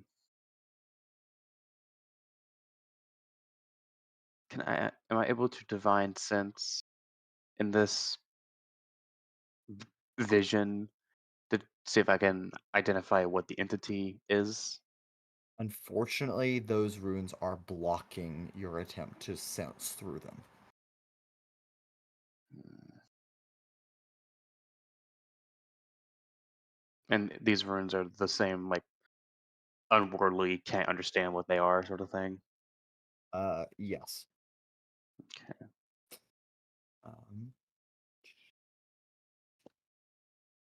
Is it possible I could make a history check to how much see more? if these are like an old like version of Infernal or some other demonic, hellish language? You may certainly try. Can I get advantage because I know Infernal? This is already a stretch, so I'm gonna say no. Darn. I'm saying the fact that you know Infernal is the only thing allowing you to even try this. Wow, we'll guidance myself just cause. Oh, okay. Oh god, that's not good. It's a 14. 14. It could be Infernal if you tilt your head the right way. You're not quite sure. And it is honestly, even with the 14, it's more that Infernal probably got its roots from this language, not the other way around. Well, that's what I was trying to see. It's like, because I know Infernal. Yeah. Can I like see? Was trying to see if I could see similarities, as if like this was like Yes. an old, for example, Yeah. an old dialect of Infernal, that kind of thing. Yes, yeah, something that predates Infernal, that Infernal was probably based on, yes. But what that says is still too difficult to make out by trying to translate from your current knowledge of Infernal to whatever language this is. These are more just innate runes that may not per se follow a particular language, but maybe a language is modeled after them. So. Can I try and push the images of those runes into Ozen's mind and see if he recognizes them? You will need to make an Arcana check for that. Okay, I'm decent in Arcana. Okay. Ooh, that's a 23. Okay. You are meddling with some dangerous waters, Dan. I'm just gonna tell you. I told you. Just letting you know. Okay. He didn't ask about the runes to not meddle in dangerous waters. Yes. Now keep in mind that you're like taking runes from Ozen and then projecting them into Ozen's mind. So it's almost this like introspective look from an outside perspective. Almost like a weird third person viewpoint, an out of body experience. And so Ozen is like that psychic connection that you have is starting to like pull and tug, and it's starting to not coalesce, but it's starting to become more rigid and tight as the tension is growing. And you can feel that strain as you're bending, just like a kid that's just messing with, like Sizik does with the threads of fate. Just like a kid messing with just like rubber bands, just like pulling them to see how far they'll stretch without breaking them. That is what you're doing, but on a much more innate and profound arcane scale.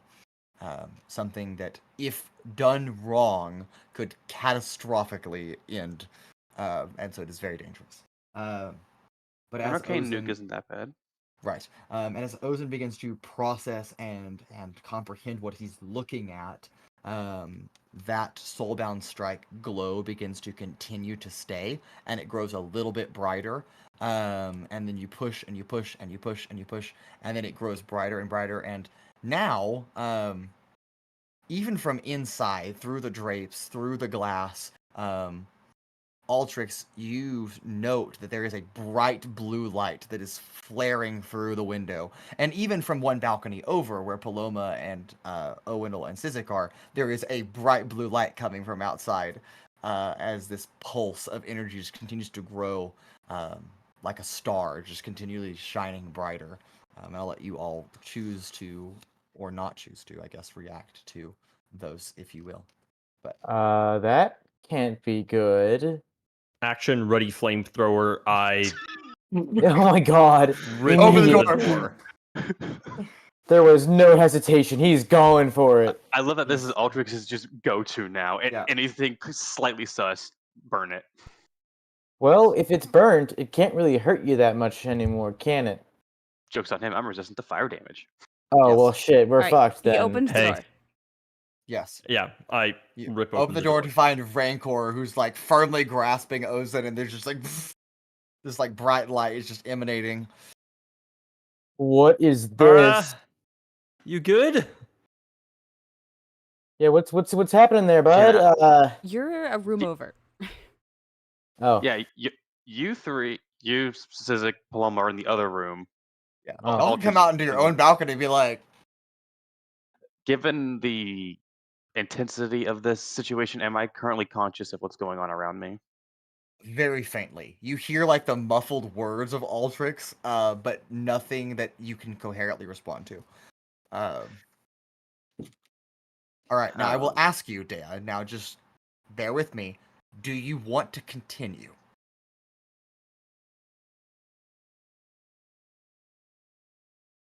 It is dangerous, but that does not mean that you have to stop. But if you would like to stop, you can potentially resolve any possible outstanding consequences of your actions, or you can continue to push forward, knowing full well that you will face those consequences one way or the other.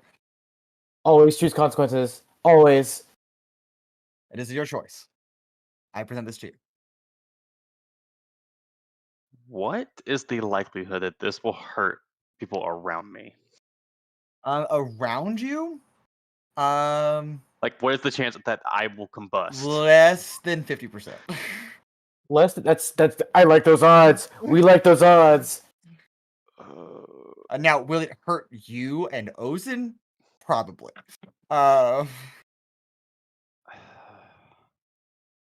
See, I know this is a stupid fucking idea, and But I would normally say no, but this is Rancor, and we are all for it if you want to risk it. yes, Rancor usually is, but there are many reasons as to why he is doing this. So, I guess he will keep going. Okay, I will have you make a charisma saving throw. Oh. No. No. I'm in another room. Yeah, you're even on the balcony. No, even on the balcony. It's the not 10. Are, you have a vast overestimation of what 10 feet is.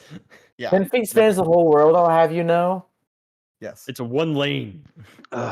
No. And I'm Charisma, you said. ready. Yes. Oh no, Charisma? these sixes. Yeah, Oh, thank God I'm good at charisma saving throws. Ooh, okay, that is a, what is that? 17 plus. I'm drawing a blank. 24? No, 23. Okay. Wait. That's 25. Okay. 17 plus 8.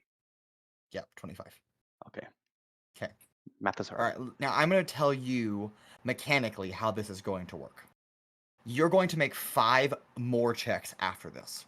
Oh, dear. If you still have more than half of your hit points by the time you make those 5 checks, then whatever you're trying to do may work. If you go below that threshold, though, you will lose concentration in a psychic burst of energy, will knock you clean out. Also, with every check that you make, I will roll 3d6 and deal that to you in psychic damage. If you succeed, you'll take half. Sound good? I regret my decisions. Okay. Uh-huh. The checks will get harder every time. Cool? Capiche? Can we negotiate fire damage? Nope. All right. Damn, that's crazy. All right, you take that. It would be 13 halved to 6 points of psychic damage from the first wave that hits you, and I will have you make your second of 6 checks. I take it in this situation I am unable to do anything. Yeah, no, you cannot block this. It's just you saving. Well, not block. I mean, like heal myself, anything like Oh that. no.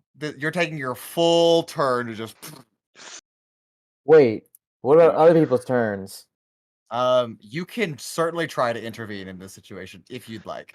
Number 2. Intervene is the wrong word. That's gonna be a 12. 12 is a failure. So you take the full, less though, 9 points of psychic damage as you, as So a light continues to grow. Owunul is now thoroughly concerned and is going to try to burst into wherever this light is Yeah. coming from. Okay.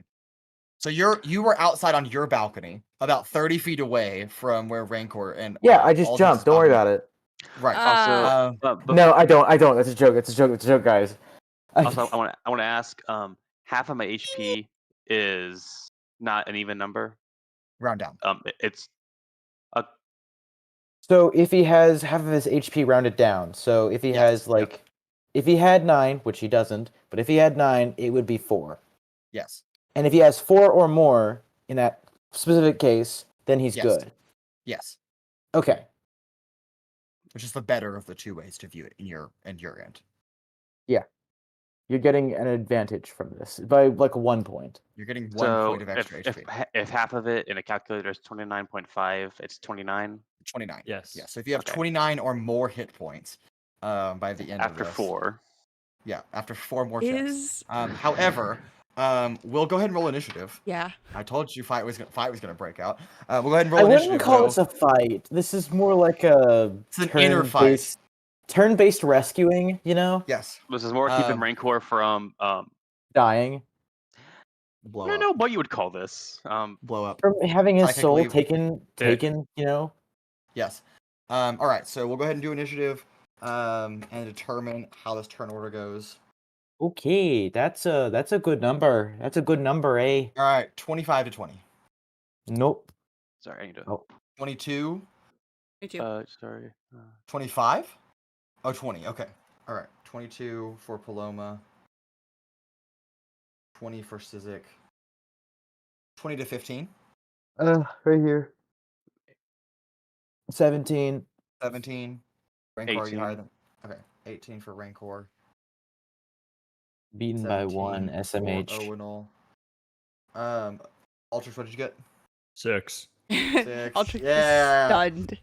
Getting Let's the low rolls out. go. Yeah, I've been alternating. Low roll, high roll, low roll, high roll. Got the Ah. low run out. All right. So Rancor's already completed 2 of these checks. We'll start at the top of the initiative, though. Paloma, you are up. Okay. Can I? You are on the balcony of Yes. the other room, 30 feet away. I'm not jumping. I will Okay. just run out of our room and into Just fly. theirs. Yeah, Just okay. fly. Yep. I can do that. Okay. So what is your maximum movement speed? If I Sure, it's action, enough. it's 150 feet. If I Yeah, you just and all the way right next to Altrix in their bedroom.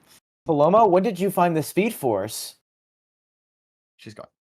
A few levels ago. yeah, Yeah, a while real. ago. Hold on, wait.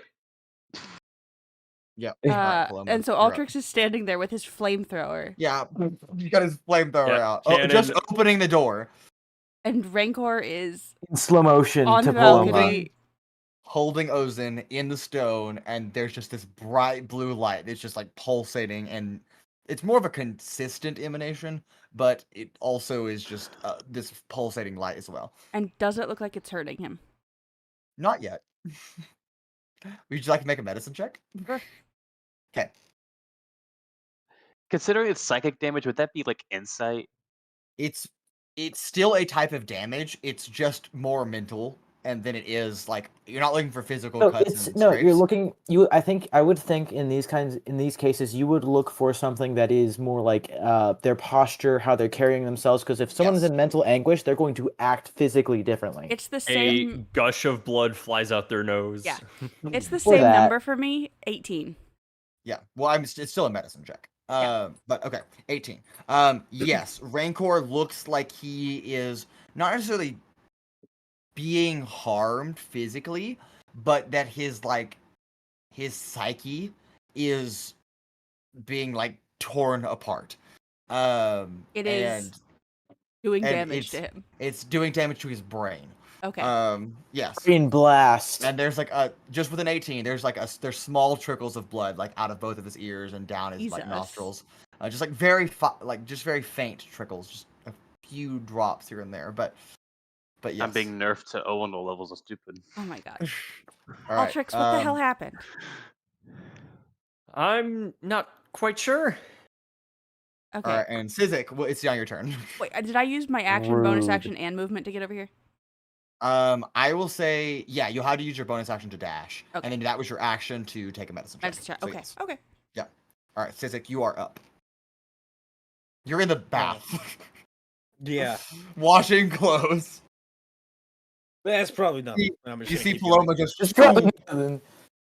This is probably nothing. Just gonna keep going. Okay. Alright. Roll for cleanliness. Yes. Perfect. All right, Rancor, Survival it's back check. to you. So Oh, you're God. third of 6 checks. Okay. DC My is just goodness. Okay, that. Hopefully that's good. That's a 24. 24. Okay. All right, you'll take half of this damage. Take 6 points of psychic damage. Oh, that's not too bad. You just gotta. It's what just do you- slowly it's just chipping away at him. That's the thing. It's Yeah. chip damage. All right. Now, Dan, how are you looking? Above your half. How's it going? Wait, did you just say Altrix was next? No, you're next. Okay. I'm I'm looking confused. okay-ish, depending on how well I can save on these. Okay. Describe Actually, wait. your demeanor changes to Paloma, who's actively assessing you. Rancor. In comparison to that threshold that we've set. You notice Rancor, Amazing. his grip on Ozen tightens. Even through his like very skinny, scrawny arms, you could see the muscles clenching, as his jaw clenches as well, and like blood starts pouring, not pouring, but it's dripping down his nose. All right. Owunul, you are up. Because I'm not that fast on my feet, and it is literally 30 feet away. I will use Radiant Soul. I will gain Glimmering Eyes and 2 incorporeal wings. 5 golden rings. Yeah, anyhow. For 1 minute or until I end it as a bonus action, I have a flying speed of 30 feet. Okay. So I am going Fly from to. balcony to balcony. Yes, literally. Okay. All right. You arrive just on the edge of the balcony, right where Paloma and Altrix are standing in the doorway. Paloma's assessing over Rancor. Again, Okay, this like so- pulsating bright light right here. So how far? Oh, so my flying speed is 30 feet. How close am I to Rancor right now? You're like within arm's reach. Okay, so I could touch him, for example. Yes, you could. Okay, then I will use my bonus action to. Well, I mean, I don't know how he's doing. I suppose I would have to. I mean, you'd be What able to is- see through his blood Okay. coming out of his ears and You can nose, ask. so- Okay, so is it like You can blatantly obvious that he is in pain and not doing too good? Or you can ask. Yeah. Hey, what's going on? I don't know, but it looks like it's hurting him.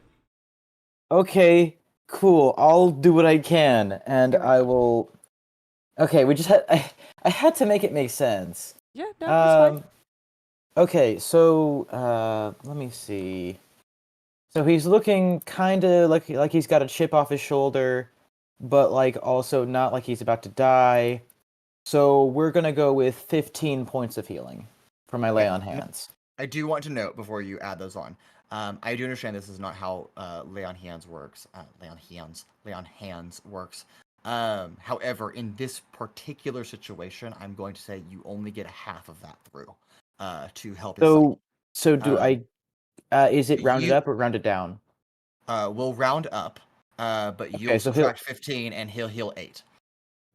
Okay, got it. Yeah, that's Okay. what we'll do. Yeah.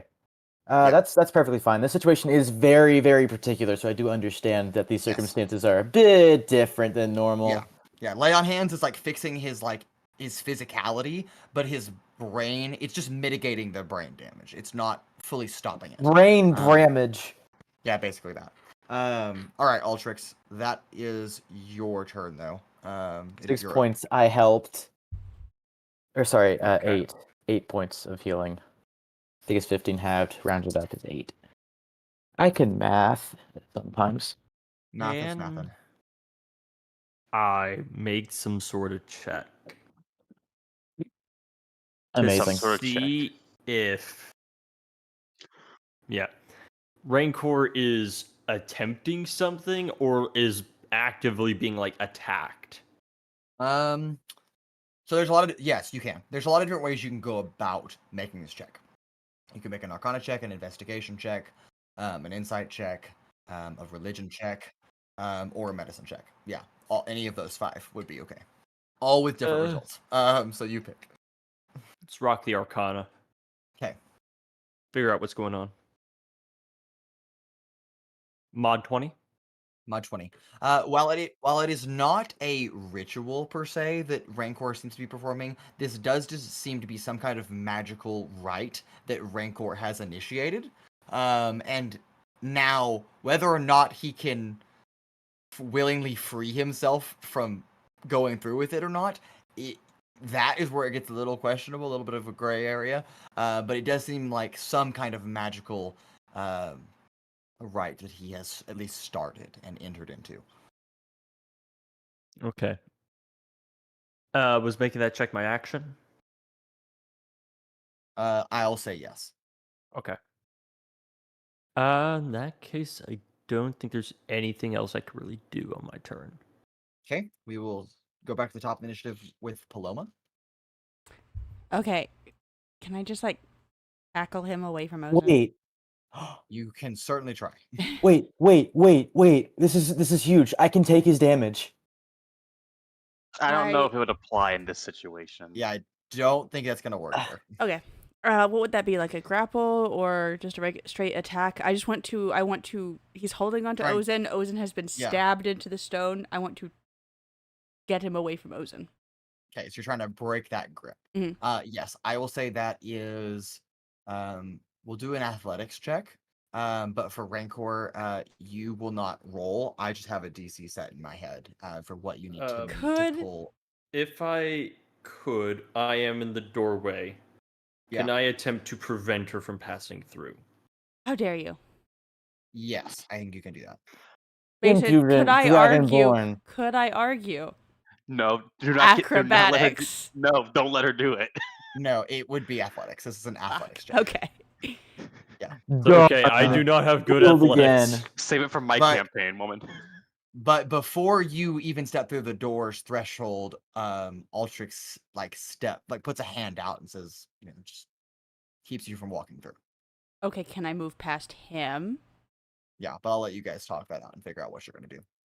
What are you doing, man? I don't think we should stop this. Okay, then what do we do? It's clearly hurting him. We need to stop it. What if I it kills pull him? out large needle. What are you gonna do with that? Is that the blood needle or the encode thoughts needle? This is something called adrenaline. It will keep you alive. Amazing. Straight up vial of epinephrine. So you're just gonna try and keep it from killing him, but let it keep hurting him? Well, he's clearly trying to do this. Yeah, but people try to do stupid things all the time and get themselves hurt and killed. Mary J. Good times. I mean, you incur some danger in our line of work. Especially on the verge of a breakthrough. Okay, Mason, can I instead hold an action Oh my gosh. for like a threshold of health? Sure. I think that's fine.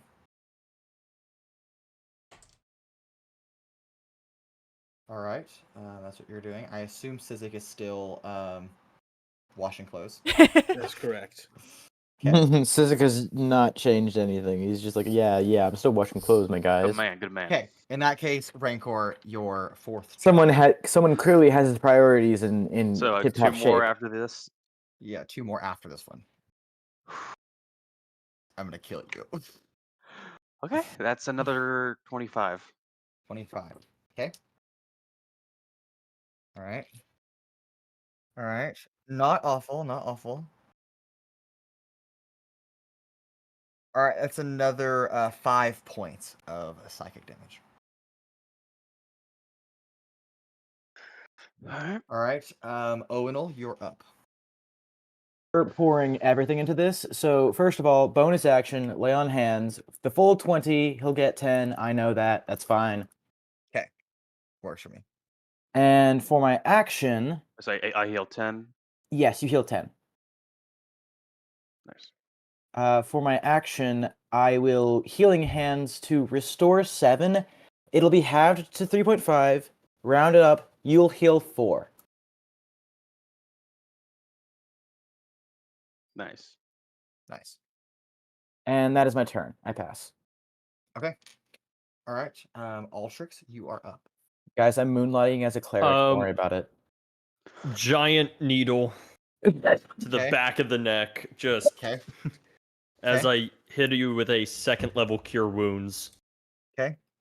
It's gonna be Okay, I thought halved. this was like an actual drug or like adrenaline. I was gonna be like, is it properly dosaged for him? No. 100 milliliters of epinephrine. 27 hit points. Have Halved. to math. 4. Yeah. 14. Yeah. 14. Yeah. Usually it'd be rounded down, but healing's healing. I So. think I don't get any 10 hit points. No, you do not. Okay. No. He is now.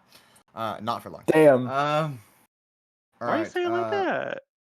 Paloma, He's adding a d6 to every one of these damage I'll- rolls. I absolutely am doing that. I If you only will- rolled 5 last time, we're okay. I just rolled really bad last time.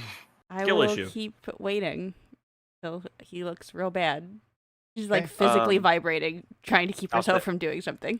I'll say after you've watched Owen will come over, do paladin healing hands thing, and then you watch fucking Altrix come in and stab him in the neck Uh-huh. with a giant syringe. Yes. Despite All right, that, Rancor. Just like forcing it in, it despite doesn't that, work. you do notice his hands while they're still clenched tightly around Ozen. Like he's not clenching as tight. It looks like he's relaxed a little bit, and it looks like the bleeding in his ears and nose has Dried up. slowed down like considerably. All right, Rancor. Oh. Your next check. Why do you say it so ominously? Yeah, you know what's funny is none of Because this. it's getting worse. None of my healing has been spelled. though? It has been all abilities. Because that is what is that? 27? 27? 19 plus 8? Yeah, 27. Okay. You're gonna hate me. You're gonna hate me, but that's a failure.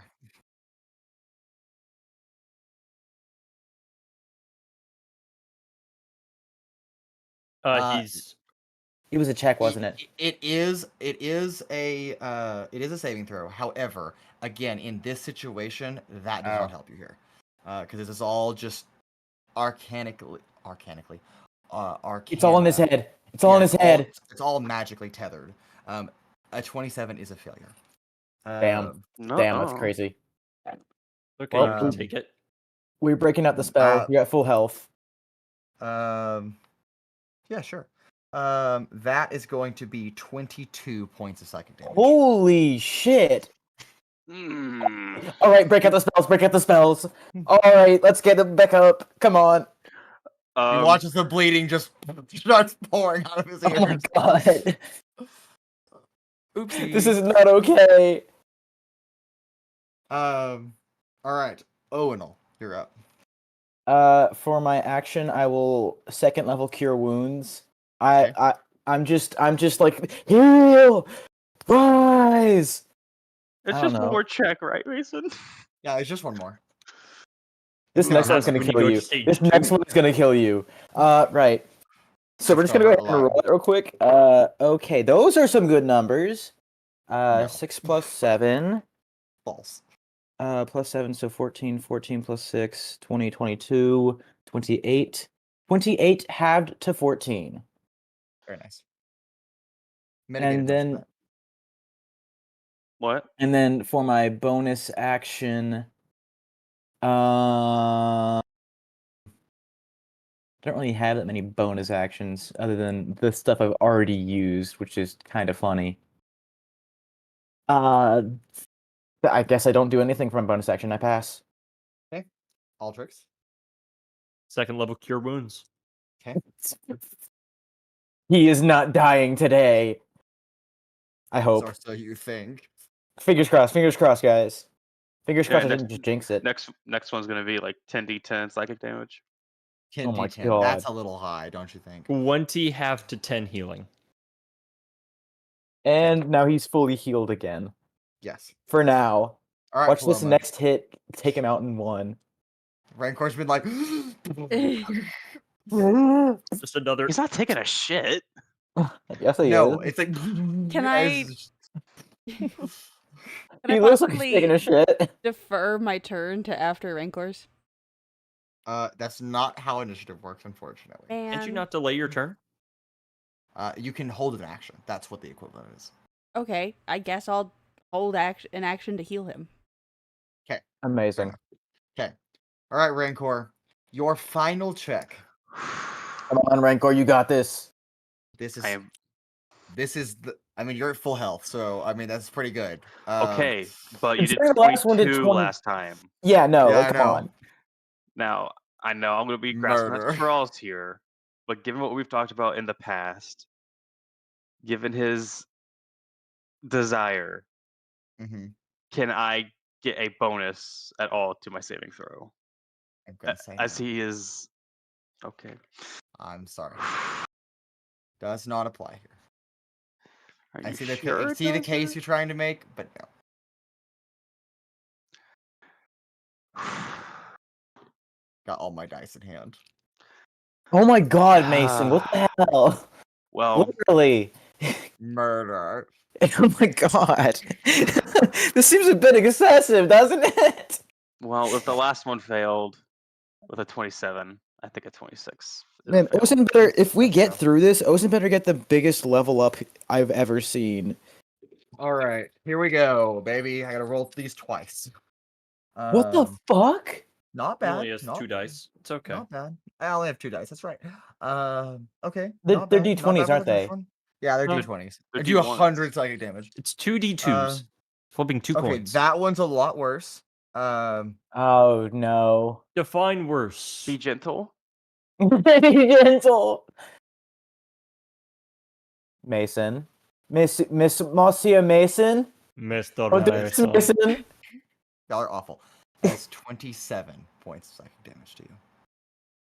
Is that good? Which is he good? Just barely above the threshold that you need.